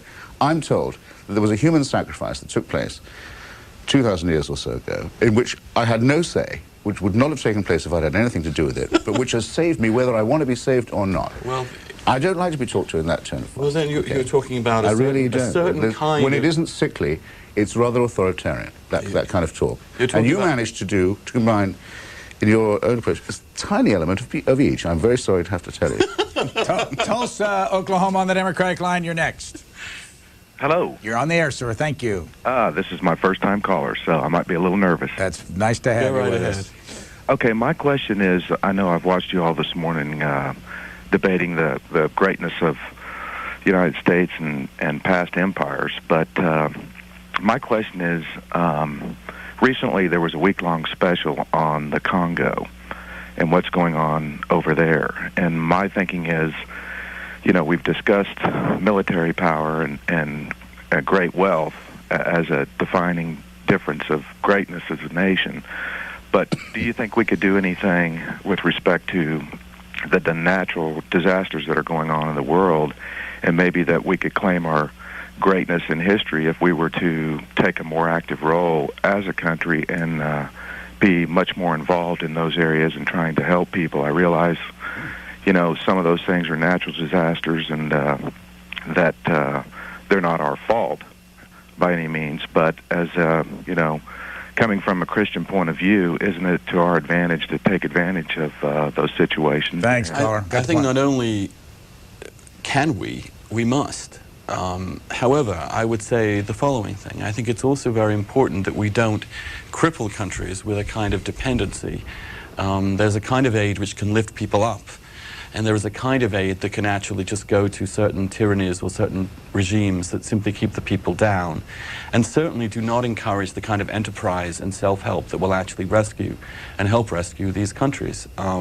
So I think we have to have some sort of way of helping the needy without imprisoning them in a welfare dependency, and that's the very difficult task that foreign aid has to do. It ought not to be forgotten, and in fact it ought to be regularly emphasized that the United States and the people of the United States already have a huge responsibility for what's going on in the Congo. We're a country which I've visited, probably the most stricken place on earth at the moment, not exempting parts of Afghanistan. In 1963, the President of the United States gave the order for the murder of the first independent leader of the Congo, Patrice Lumumba. The United States has ever afterwards, until very recently, been the patron of the most sordid kleptocratic regime there, that of General Mobutu, which was in power when I was there. It now cannot disown responsibility for what it's done, which is probably so horrific that people are unwilling to face it, but must be faced all the same. Could, well, first of all, Christopher Hitchens is a graduate of Balliol College at Oxford. Who'd you go to school with there? Contemporary of mine at Oxford. Well, that was when Mr. Clinton and Mr. Strobe Talbot and Robert Reich and all that lot were the Rhodes Scholars, and I hate to think that we'll ever be thought of as the Clinton generation. In fact, we won't be. What year? What year? I knew we decline it. I didn't know Mr. Clinton very well. I remember the address. I remember the address where he lived, because there were a lot of American anti-war people living in that house, and I was a great friend of any American who was against the war. And we had a girlfriend in common, Mr. Clinton and myself, for a while. A girlfriend in common? Yes. At the same time? No, excuse me. I mean, well, I hope, what I have to say is I hope not. But we have both been friends with the same girl. I used to wonder, now you happen to mention it. Does that make you about 55 years old? No, it means I'll be 53 in April. And Mr. Sullivan, how old are you? I'm 38. And you're a graduate PhD from Harvard, correct? And Oxford, yes. Let me ask you one quick question before I take a call. This is way off the subject, but I just want to get your philosophical answer to the question. What do you think of the Super Bowl? I don't do sports. At all? No. So what do you think of the concept? They made me do them a lot in English boarding schools for years and years. I had to get up, have a cold shower, play games, and then do some Latin. When that was over, I thought, I'm never doing any of that again. But it's usually the single most watched television show in America. It's also a great form of male bonding, but I find I can do without it. And Mr. Sullivan? Well, I now have a boyfriend who is an obsessive football fan. I wake up, go to bed to the sound of him watching football and cracking six-packs. So, which can be a cheerful experience. I would say almost an erotic experience. Excuse me, Andrew, this is your idea of marriage? It is my idea of marriage. Sorry.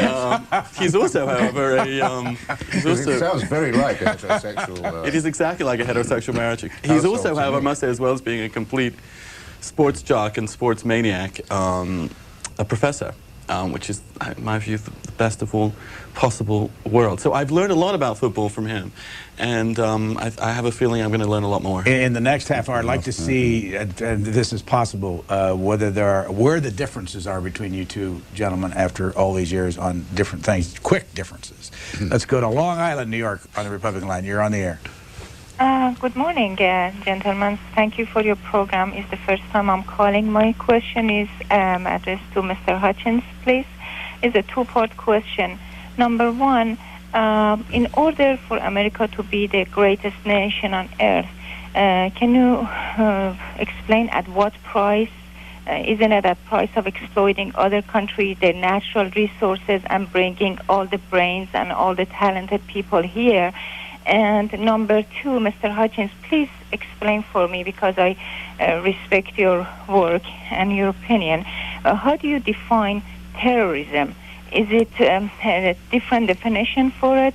Isn't it what Israel is doing, assassinating people and killing children and innocent civilians in hundreds and over the years in millions? Isn't that terrorism? Thanks, caller. Well, on the first point about exploitation, as you call it, I mean, as I mentioned before about the Congo, and I could have mentioned the other countries too, there are places where the United States has entered into alliances with predatory elites for its own benefit or for the benefit of small groups of Americans. It's a disgraceful business. There are many people also who believe, and not all of them are radicals like myself, that the United States is better off tending to its own business, and that ever since perhaps as far back as 1898, expansionism has had its major downsides. That's a huge debate. I don't think the United States needs, or as a society requires of itself, that it exploit others. No. I mean, it could on its own resources get by, so it's not, there's no imperial imperative. I always avoid the use of the word terrorism where I can, because it has become far too generalized and loaded and ideologized in so many ways, and it can be used by anyone who isn't a pacifist to say that it's the pursuit of politics by forcible means.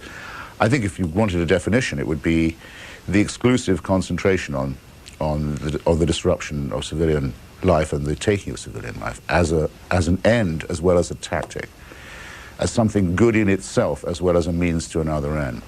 And that's the purely double distilled essence of it that one saw on September the 11th, but I still prefer to call that religious fascism, because that's what it really is. Let me say this notion of exploitation. And as for the Israelis, everybody knows that, because I mustn't seem to duck that question, because I know how toxic it is, everybody knows that if you want to occupy people against their will, if you want to be the governor of another people who haven't chosen you, you will end up visiting terrible cruelty on them. There certainly cannot be a humane occupation. Andrew Sullivan? I would say, quite simply, this concept of exploitation, the idea that America, by being a beacon for many other people around the world, is somehow exploiting other countries, is baloney. The reason people come here is because it's freer here. If those countries in the Middle East don't want to be exploited, get yourselves democracy.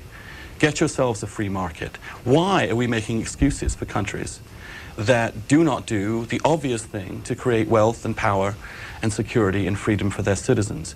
It is not America's responsibility to do that. I also say that the context in which Christopher's been talking about, many of America's foreign engagements, and some of which I agree with him, have not been pretty, was the context of a global struggle against tyranny called the Soviet Union, in which many things were done which, in an ideal world, one would have regretted, and one does regret. However, the alternative, which was caving in to those thugs in Moscow was much worse.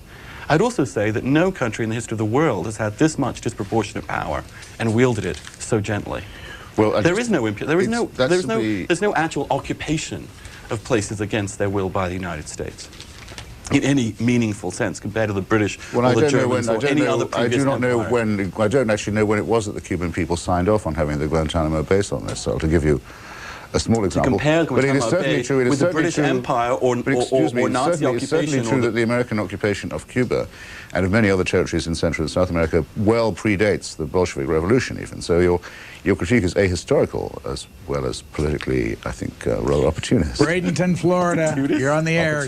Go ahead, please. Good morning, gentlemen. Likewise to you, Brian, and C-SPAN.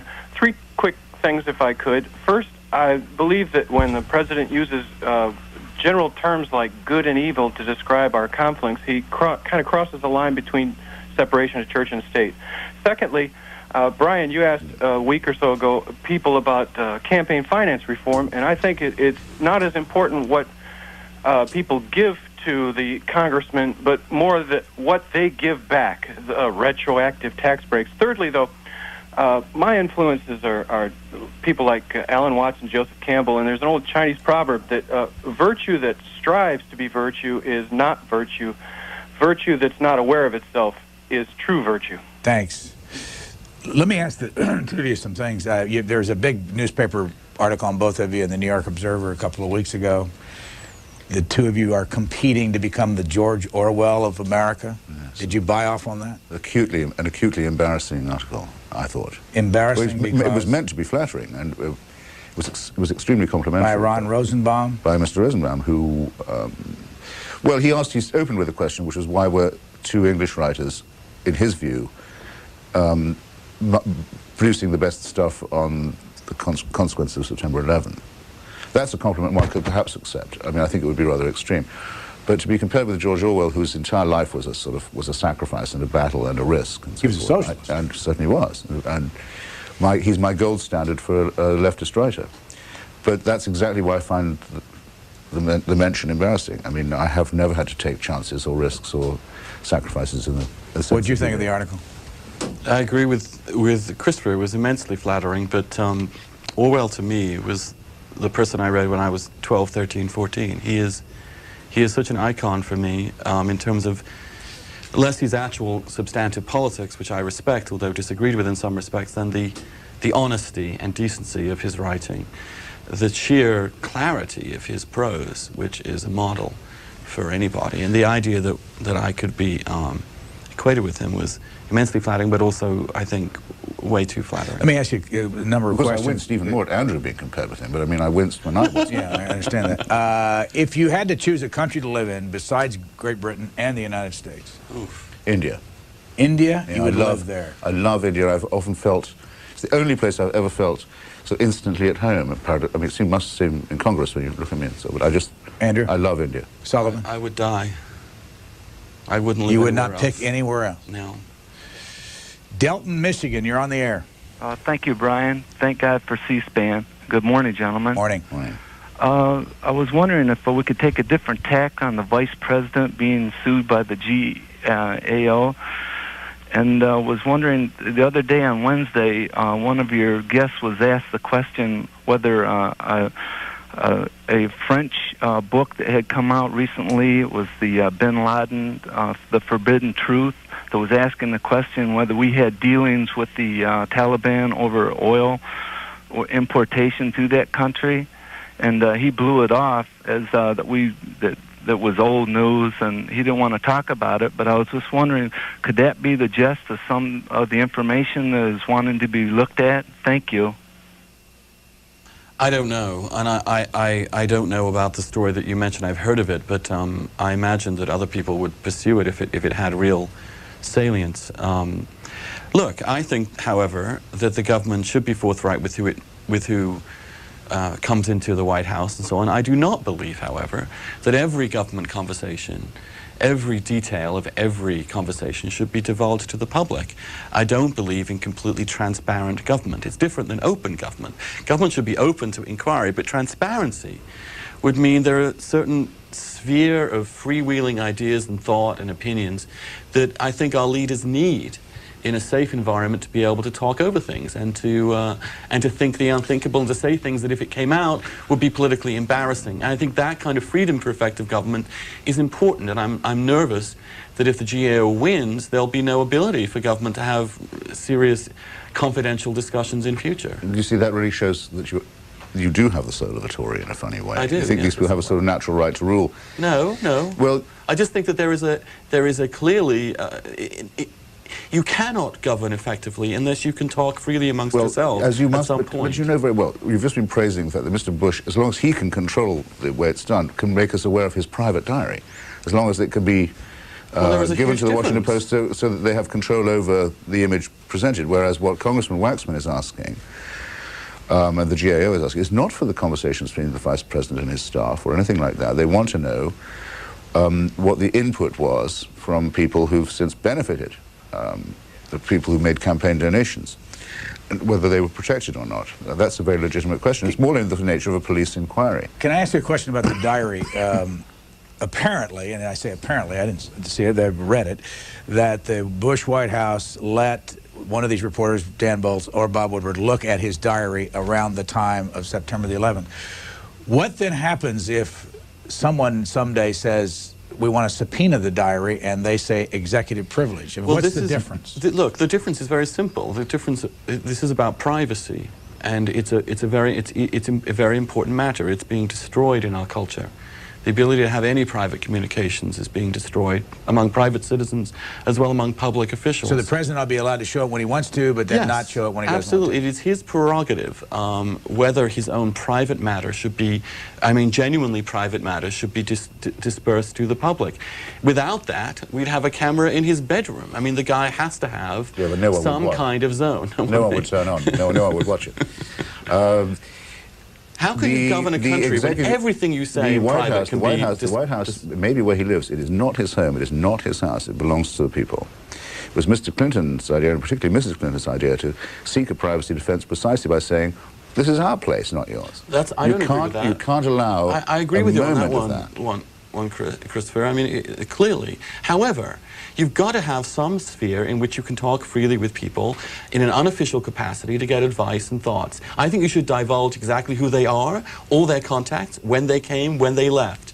But I think you should be able to have some privacy within that. So you think the Vice President ought to give these names and dates and times? I think names, dates, times, but not necessarily content, because I think they should be free to do so if they want to, but I think it could violate the possibility of governing at all. West Seneca, New York, on the Republican line. Good morning. Good morning to all. I turned the C-SPAN on and, just flipped through the channels. You came on. And Andrew, no, it's Alan Sullivan, correct? No, Andrew. Andrew, okay. Excuse me. And you're the editor of the New Republic Senior. No, I'm a senior editor. My main gig is andrewsullivan.com, the website. Quick plug. When I came on, I may be, correct me if I'm not mistaken, you said that you're gay? That I am, yes. Okay, so that's homosexual. Yes. Okay, and you said that you're a Christian also? I did.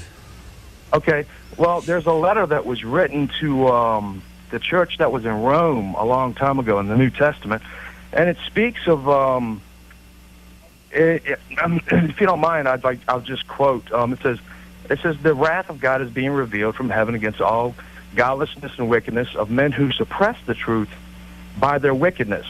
Since what may be known about God is plain to them, because God's made it plain to them. And he's clearly seen by, and understood by the things that he's made.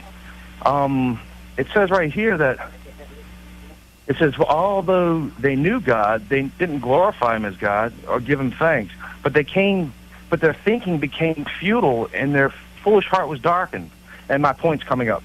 Although they claimed to be wise and know God, they became fools and exchanged the glory of the immortal God for images made to look like mortal man, birds and animals and reptiles. Okay, it says, therefore God gave them over to sinful desires of their hearts, to sexual impurity, for the degrading of their bodies with one another. They exchanged the truth of God for a lie and worshipped and served the created things rather than the Creator. Thanks, Carl. I was about to say, how much more of that were you going to take? Well, because he's citing, I think he's citing Romans, which, and he's leading up to the condemnation of homosexuality, or at least what St. Paul seemed to think was homosexuality.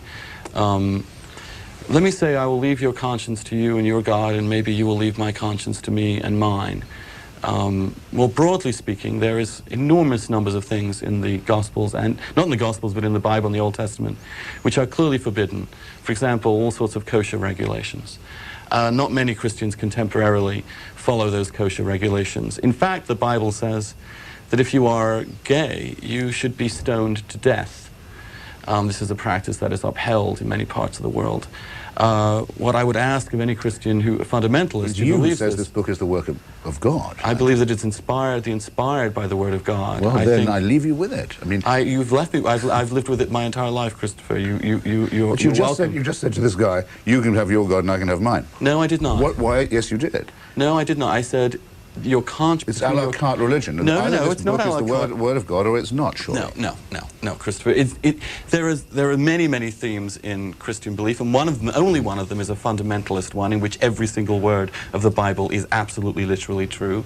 I don't happen to hold that particular view. I'm a Catholic. I believe the Bible has to be interpreted through one's own experience, one's own faith experience, through the tradition of the Church and the Scriptures. The tradition of the Church is to say that something that's essential to your nature is a filthy sin. No, it isn't. The condition. No, let me just correct you on that, because it's very important. The teaching of the Church, which is on this matter, the teaching of the non-pedophile wing of the Church. It is not a sin. The teaching of the non-pedophile wing of that Church. You can leave your anti-Catholic slurs elsewhere. That's not anti-Catholic. It's not I who shelter these abusers. The point. Now, I'm not defending those people either. The point of the Church, I know, and I have been very harsh on them as well. However, let me say this and make the point. So the Church officially says that being gay is not a sin. Only acting upon it in a sexual manner is regarded as sinful. This casuistry of the lowest kind. Well, it's like saying hate the sin and love the sinner. I think it is. About your nature. I think it is when you actually reflect upon it and read it and think about it incoherent.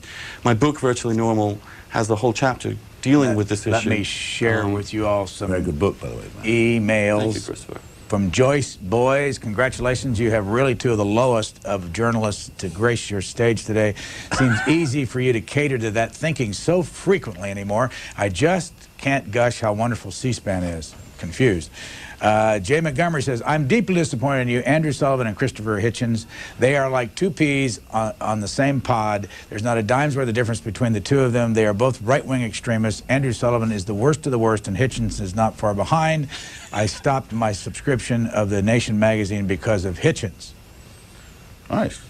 Are you a right-winger? We can take that as a if you were to pick a comment. If you were to pick somebody, you extremist. got to be quick about this. If you're going to pick somebody in the world right now that you would like to lead the world, name them.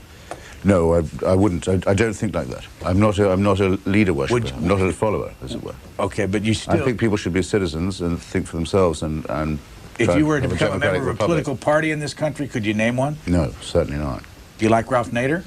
Yes, I'm very fond of Ralph Nader. I mean, well, that sounds silly. I'm a great admirer of the integrity and courage of Ralph Nader. The integrity of Ralph Nader, who is now sort of joining the likes of Ramsey Clark in railing against this war. I disagree with him very much about the war, but I think that everything Ralph does is for the best of motives. Corpus Christi, Texas, on the Democrats. Everything Ralph does is for the best of motives. Why does your skepticism disappear? Corpus Christi, Texas. Go ahead, please, now. Good morning, Chris. This is for you, and Mr. Sullivan. You're okay. That's all I can hope for. Chris, I owned a small business, a computer store, and we were kind of drummed out of business by foreign trade, and it was mostly instrumented by people within our own country, big corporations who go to foreign countries like Korea and pump these things back in at below cost and destroyed our industry. And I started following the money and following the money and following the money. And it came up on the Carlyle Group. And I went, wow, this is interesting, the Carlyle Group, of which George Bush used to be one of the directors of. then this thing with Enron happened, and I went, well, this is real interesting. So I did some more following the money, and I came up on James Baker, who happened to be the lawyer who advised the people at Enron, who happens to be a good friend of George Bush. And it all goes back to a big corporation. Actually, it was purchased by this big corporation called AIG. AIG owns everything. They own everything. And if you look real close, you'll find that AIG and Enron has dealings all over the Asia, the Middle East, and the concept that the administration doesn't know about what happened at Enron, I'm sure is ridiculous, because his dad's involved in it. His sister's, Kathleen Bush, is one of the main administrators for AIG. And Kathleen I was just Bush. wondering if Whoa. Kathleen, whose sister? Kathleen Bush. Well, not his sister, but his relative. Kathleen Bush out of Connecticut. Oh. AIG. One of the Connecticut Bushes. Well, look, it used to make me laugh a few years ago when I would come on the show and Ross Perot fans would call in. Remember when there were Ross Perot fans? And they would say, they agreed with Ross. He said, what do they think was so great about Perot? Because Perot wants to run the country as if it was a corporation. I thought, well, why does he want that? He already is run like a corporation. A rather ill-managed one, perhaps, in some ways. There is a wing of, particularly the Republican Party, that I think does think that the cabinet is a board of directors and the president is a CEO, and I think what they must think that makes us is either their customers or perhaps their employees. How about the shareholders? It's a psyche, and it's ill-programmed, of course, this psyche, to notice conflict of interest, because it doesn't believe there could be a conflict of interest. What is good for any business that gives money to the Republican Party is definitely axiomatically good for America. It's the identity of interest that impresses me, and it appears from different experiences on your part to have impressed you too, as it should. I think this is somewhat paranoid. I do think that and I agree with Christopher, there is too much, I think, in some ways, corporate influence in Washington. However, I don't think that the American Constitution is the same as the workings of a business corporation. I think that you have too little faith in the possibility. I don't think the Supreme Court is run that way. I don't think our press has that impulse. I think many people in the Congress and the Senate do not have that impulse either. And if you ran most corporations like the way we run Washington, nothing would ever get produced and nothing would ever get sold. This is not designed to be an efficient corporation. It's designed to be a very inefficient democracy. And I think those people on the left that want to, in some ways, smear the American Constitution by association with legitimate business interests that have a legitimate right to contribute to the debate in the society are doing the Constitution and the United States a disservice. In this email, Christopher, you are admired by conservatives like me because you are always intellectually honest. Andrew, you've got a dynamite website.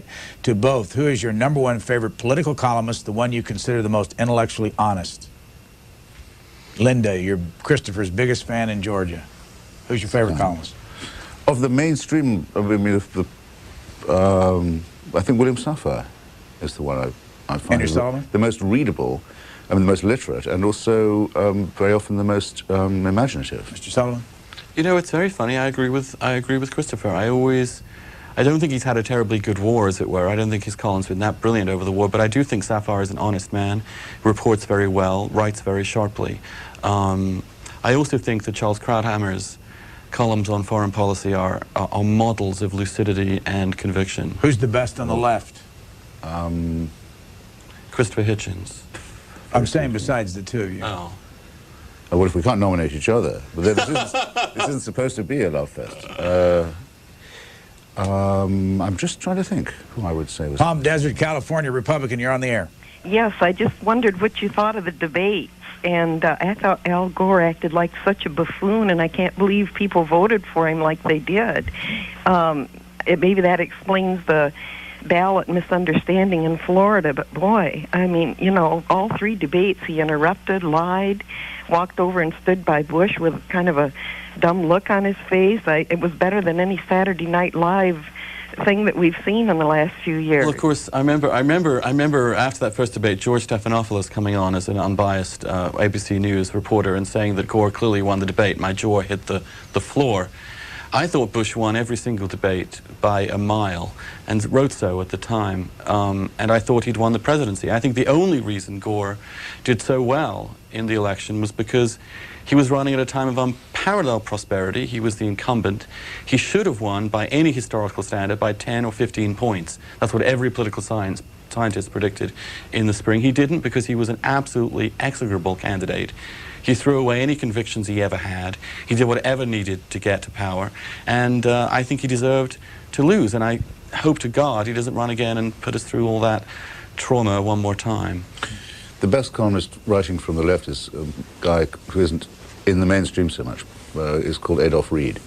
Where do you see him? In the Progressive, sometimes in the Village Voice, elsewhere. He's a very distinguished academic as well, and has written a number of books. Recently, a biography of Booker T. Washington. Anyway, I think he writes extremely well, very fiercely, very funny, and I recommend him if people want to seek out a I can't think of columnist. any. I think the left is so intellectually dead at this point that there's almost no life among it. Excuse me, his book is about W.B. Du Bois. I didn't at all mean to say Booker T. Washington. Let's go Very to good study of Du Bois. Bedford, Indiana, waiting. Let's go. We've got a couple of minutes left. Go ahead, please. Yes, good morning, and please let me get my issues in. Mr. Sullivan, the hate that you have for the left-wing party is just simply terrible. And I'd also like to ask you about the journalists. There's been 8 journalists that have lost their lives in Afghanistan. Because of the secrecy of this administration, they're not allowed to travel with the military. They have to be on their own, and there have been 8 journalists killed, and 1 is kidnapped. And also, I think that I hope that C-SPAN will have 2 liberals on next week to talk about their points, since you are so, well, it's just terrible the way you talk about Clinton and Gore. I think it all depends on which side you're sitting on, because right now George W. Bush is the media's darling. He was all through the campaign. I've read some books. I can't talk like you can. I don't have the backing to do that.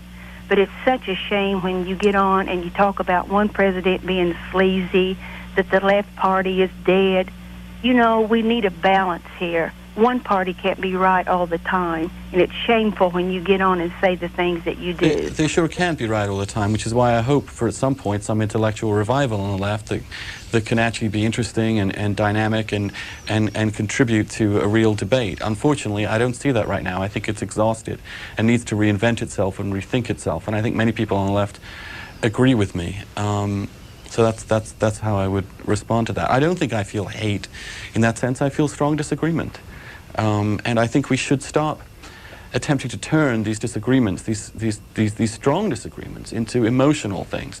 You can strongly disagree with someone on many issues and still respect them as a human being, and that kind of civility is absolutely important if we are to be able to debate these things. Could I just say, as someone who was reporting recently from Pakistan, and who knows some of these people, and is very concerned about the safety of Mr. Pearl from the Wall Street Journal, just in case anyone believed that, it's absolutely not true that journalists seek the protection of the armed forces when they're in regions. They often want to travel with them to be able to report on what they're doing, and there's often an argument about access, but there's no sense in which the U.S. Army left journalists defenseless or out in the cold.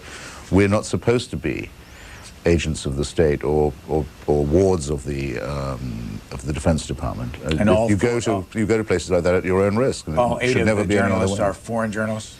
I don't think any American has been killed. A number of Australians and French, and 1 Italian. Did you feel like you were in a dangerous, I mean, now that we see the Danny Pearl story, you feel you were in a dangerous spot? It makes me wince to think of how easily anyone else could have fallen into the simple but nasty trap that they set for him. Look, we'll take you to see one of the mystery mullahs if you'll come in this unmarked car with us. I mean, most people would have said yes to that. Let's go to Swansea. So it has a very chilling effect indeed. Swansea, South Carolina, you're next.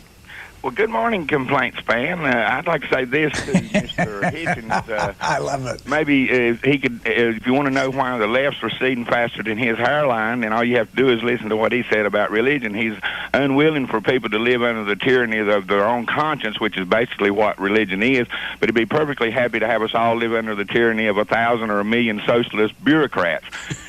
All you have to do is examine the intellectual dishonesty of that to see where he's coming from. If receding hairlines is a function, is a sign of one's intellectual decrepitude, then I'm really in trouble. How do you know where my hairline was before, by the way? I don't know if you heard him, though. He slipped in an interesting... It's interesting, though, how often the loving Christian types begin with a nasty ad hominem remark, and they go on, of course, to get stupider and stupider. The idea of living under the tyranny of your own conscience is not what religion says at all. Religion says you have to live under a code transmitted through holy books and divine warrant. And so those of us who live with the tyranny only of our own conscience and believe that an ethical life can be lived without reference to the supernatural are called humanists, or atheists, or in my case, anti-theists. You have it precisely wrong, sir, but then say you would. Did you hear him slip in the complaint spam? I did. I thought that was sweet. What does that mean? Well, if you've listened to this network continuously for 23 years, you would think that an awful lot of people in the United States are very unhappy all the time. Oh, right. Because that's the nature of the beast. People that call don't call. Well, it's like letters to the editor or emails you get to the website. They're all angry. Well, not all of them, but a lot of them are angry. It's a very noticeable thing. If people write into the magazine, it's almost always to disagree. Not invariably, but if people come up to you, as they will after this show, people will recognize us in the street later today, it's always to be friendly. It's always to say something nice. I don't think I've ever been abused in person, so they save that for the email and the phone calls. My favorite and the moment was a guy that came up to me once in the street and went, oh, I hate you.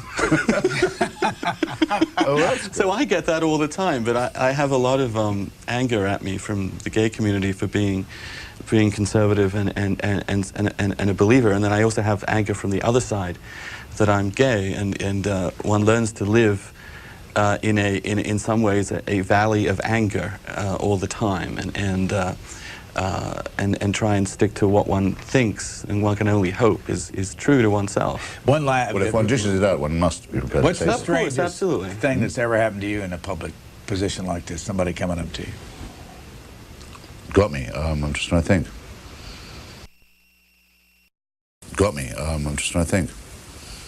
It's never strange. Well, I haven't got a favourite anecdote about it. I'm sorry. Kansas if I City. do, I'll think of it on the way home, and I'll be furious. Call next week. Call it. Okay. Kansas City, last call. Go ahead, please. Hi there. I was calling to say how much I like you both. Oh. And Andrew Sullivan, I am... What a waste of a call. Oh, it is not a waste of a call. I agree with you on so many things, and I especially agree with you about privacy, especially as regards to homosexuality. You should be entitled to do as you please, even though, as a Christian, I don't agree with you. That doesn't mean that you shouldn't be welcome in the Christian church. Thanks, caller. Thank you. We have a final fax here I'll read. Would your present guest please consider hosting some sort of a talk show? I cannot tell you what a pleasure it is to see and hear two truly provocative, in the best sense of the word, and articulate people on TV. This almost never happens. Here we have no spin. Here I stand. I can do no other as a mantra. Please give us more. We desperately need this to help keep us balanced, as rational as we can be. Robert Thornton of Wilmington, North Carolina. That is our last moment. Would you like to comment? Do you have a goodbye message for Look, America? if one can be compared for integrity to George Orwell, one can be compared for flintiness to Martin Luther, but I don't think the idea of being on television all the time would be good for either of us, frankly. Mr. I agree. It should be occasional. I think that it should be occasional. I have no desire to become a TV person. I find it in some ways very difficult to deal with sometimes. One's privacy is often destroyed in small pieces by it, and I think that both of us probably regard ourselves as writers first. The written word is what matters, which is why my preferred medium at this point is the internet and the website, which allows one to broadcast, but through the written word rather than the talking head. AndrewSullivan.com. And thank you both, Christopher Hitchens and Andrew Sullivan, for 2 hours with us here on a Friday morning, February 1st, 2002. They're just wrong. They're getting that from Masterpiece Theater or somewhere. This country is so civil in so many of its day-to-day interactions, and the culture of equality. I think if you haven't lived elsewhere, you don't really see it, and that's maybe why I felt so grief-stricken when this happened, because I felt that something of American innocence and civility had been lost in September 11th. Pittsburgh, you're on the air. Yes, good morning, Brian. I wanted to just say a few comments and questions to both your guests, Andrew and Christopher. Christopher, it's your old contrarian buddy, Brian, in Pittsburgh. Oh, hi, Brian. You actually, you don't look that bad today. I've seen you worse in the morning. Where are we going with this? Well, that said, my comments are, though, as after after the World Trade Center and all the terror, we did have to strike back. I am glad that Afghanistan is where it's at today, and as opposed to all those years of tyranny under the Taliban. But that said, there's also a danger that I feel that a government can exploit that for a sense of perpetual terrors. I mean, we're always going to have a fear of there's always terrorists out there, whether it's in Iraq, North Korea, or then Plan Colombia in South America, and that a government could get away with like a perpetual. We're not, at a state of martial law, but there's like always the danger of just over abusing that, extending heightened states of security to call for militias and things like that. And I'm just wondering what either Andrew or you feel about that. All right, let me just ask you, though, before we lose you, why are you Mr. Hitchens' great contrarian? I mean, have you seen him before? He came to, well, I've met him, met him and known him for a while, but he came to Pittsburgh to teach, and I did a cover story. I followed him for about 4 months, and I did a cover story for a sort of like a Village Voice publication in Pittsburgh. Thanks. And what did you think of the piece? So great, in fact, is this country that I could have been and was for a whole semester the Andrew W. Mellon Professor of English at the University of Pittsburgh, to whom you have the honor of addressing. American trucking, and he said, looking rather narrowly back at the senator, he said, well, Senator, being powerful, it's a bit like being ladylike. He said, if you have to say you are, you probably ain't. So I think I like America most of all on the days when people are not going around shouting, USA, USA, we're number one, we're the greatest. I prefer the days when they don't do that, when they're probably most to be admired. It's a case of always think of it, never speak of it. Of course, objectively as well as subjectively, the American Revolution is now the only revolution with a fighting chance of survival and success. The idea that you could create a multicultural democracy over a vast expanse of the Earth's surface that could possibly be emulated by other people. Manassas, Virginia, Republican line. Go ahead, please. Yes, I think that the American culture is the strongest on the planet because of gentlemen like this who have come to this country and merged their heritage into our culture. And it seems like every time we get like an influx from Vietnam or China or Cuba or India or any other country on the planet, it seems to strengthen that culture. And that culture, I think, is dominant because we take the best of everything, not maliciously, but just because it makes sense. And we reject these things from other heritages that are bad. Well, one of the things I would say, and I think Christopher probably agrees with me, I am thrilled by the chance to live in a truly multicultural society. I don't mean just in terms of racial diversity, I mean in terms of religious diversity, religious tolerance. The whole range of things that you get in the United States that you almost don't get anywhere else except in some major other cities in the West. To me, what underpins it all is a rather, in some ways, sort of solid foundation of a constitution that does not expect Americans to be the greatest people on earth, which expects Americans to be among the worst people on earth, and sets up a system of government that allows each particular branch to fight one another and each particular institution to fight each other in the hope of maintaining freedom. And by and large, it's worked in ways that that hasn't worked elsewhere. I would say one other small thing, which is the sheer democratic feel of American life, the sheer ability to say hi to anybody and have a civil response back. People talk about London as being a kind of civil or stuffy kind of place, and theocratic fascism, then it's a war I would never get bored with fighting, because it involves defending all the things I do like against all the things I don't, culturally as well as politically and intellectually. And I still feel that way. I think it's absolutely worth fighting, and of course I had no idea how well it would be prosecuted. I've since been in Pakistan and in Kashmir and on the Afghan border and so forth. And I'm ready to, I'm still ready to roll, if you like. We have a long time with these two gentlemen. We'll get a chance to see where they differ. So far they haven't. Let's go to Hollywood, Florida on the Democratic line. Good morning. Good morning. Brian, when I heard you were going to have these two guests on, I couldn't wait. I had to stay home. I thought it would bring a lot of laughs, I guess, into my house this morning, so I'm really looking forward to it. I would be interested in you asking, and unless I missed it, I think Andrew answered it, but I didn't hear it from Christopher, about whether they agree that America is one of the greatest or the greatest nation on the earth. And I would be interested in you following up and asking them why. In listening to the answers of a lot of Americans and non-citizens who called up, I only heard a few that really echoed my sentiments, which is we are probably, I would agree, we are the greatest nation on earth, but it's not because of our wealth or a lot of the things that people have discussed, but rather the individual freedom and the individuals like you have there. I think that come out of, even though neither one of them are Americans, that come out of a system and a culture that I think that breeds leadership. And along those lines, I wanted to say as a personal note to Andrew, he's somebody who I admire, being a gay man myself who doesn't always agree with what seems to be the predominant politics and thinking amongst a lot of my peers and friends and people I hang out with, and I just respect him for the courage and the leadership that I'm sure his path in life has taken him. Thanks, Hollywood. I hope these two, if you're going to stay home this morning, do begin to entertain you at some point. But now we're being serious for a moment. He didn't really ask a laugh-inducing question, no, did he? He did not. He hoped for mirth, but you asked what I was slightly lugubrious, but a perfectly good question.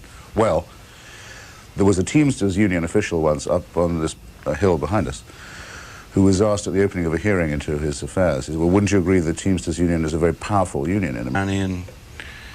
To tell me that someone had bombed the World Trade Center, and that is news we'd heard before, of course, 1993. And I didn't really realize until a little while later, when I got up and looked at the internet, quite exactly what it meant. But it was clear immediately what it meant, that war had broken out. And to me, that was quite an immediate, an obvious conclusion, and also that for the first time in American history, a huge attack upon the civilian population had taken place. And I felt distraught. I'll tell you why I felt distraught. I felt distraught because I do have a sort of love of this country's sense of able to make things new again, leaving the old world behind, having an entirely unique sense of security and escape from the world. And for the first time in American history, the world had come into America and raped her.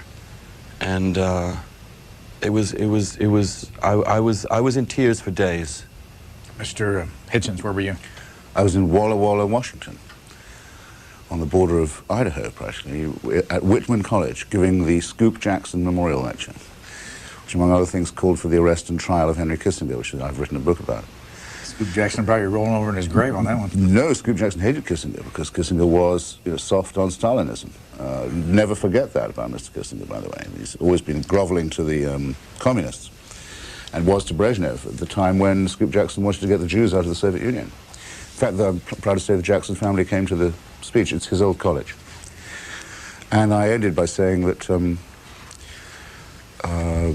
this could be a great period for human rights and for the internationalization of human rights and universal jurisdiction and so on. I went to bed feeling proud and happy, and in the morning got the news because I was 3 hours behind it. I was woken up with it. And I've answered this question before to one of your callers, as a matter of fact. I felt fury and disgust and rage and nausea, but I didn't feel fear. I felt a sort of exhilaration. I thought, if this war has been declared as it looks as if it has been by A slow but noticeable decline, I think. But maybe you'll, you know, I mean, and Andrew Sullivan was looking at the camera saying he looked like he was a wreck. I mean, what is going on here? Leonard Woolf's autobiography is called Downhill All the Way. As Christopher once said, I usually get up at the crack of noon, so this is really it's tough for us, you know. But no one we'll ever be says all right. no. No one says no to C-SPAN. No, absolutely. Or to you, Mr. Lamb. Yeah, thank you. Are you still both British citizens? What a question. Subjects. They would say subjects. Excuse me. Yeah, both well, still? for a reason. Yeah, but the reason I asked that is because the last half hour we were asking the question, is the United States the greatest nation on earth, as our politicians often say? What do you think? Well, I voted with my feet. And I'm here. I came here when I was just after college and had a kind of instant reaction to the country. I remember writing my parents after 6 weeks to say, I know this is going to sound weird, but I feel like I've come home. And within a few weeks of being here, I realized all the things that in England everybody had said was obviously completely wrong with me was actually relatively right with me. And instead of asking me all the time, why would you want to do that? Who do you think you are? I was. You could be all you could be. I could be all I was. What about or you? even more. And now, as you say, you're a wreck. And now I'm a wreck. Well, I wrote a piece actually after September the 11th saying that, you know, I've been getting by with a green card for all this time partly because I thought if I went around saying I was an American, in a way no one would believe me. You can't quite become a British American. You're sort of an Englishman in America. But that after September the 11th, I thought I should take out the papers, really, as a kind of act of solidarity. I haven't actually done it yet.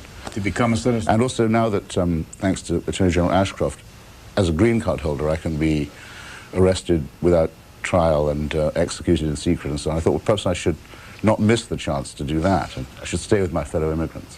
Because it's... He slightly qualified my enthusiasm for the national mood after the 11th of September, but I mean, I certainly feel as American as someone not born here could possibly. Because this is often asked by people today of their friends and everything, let's start with Andrew Sullivan. Where were you on September the 11th, and what was your immediate reaction? I was actually in Provincetown, where I spend the summers, and I was woken up by a friend of mine who ran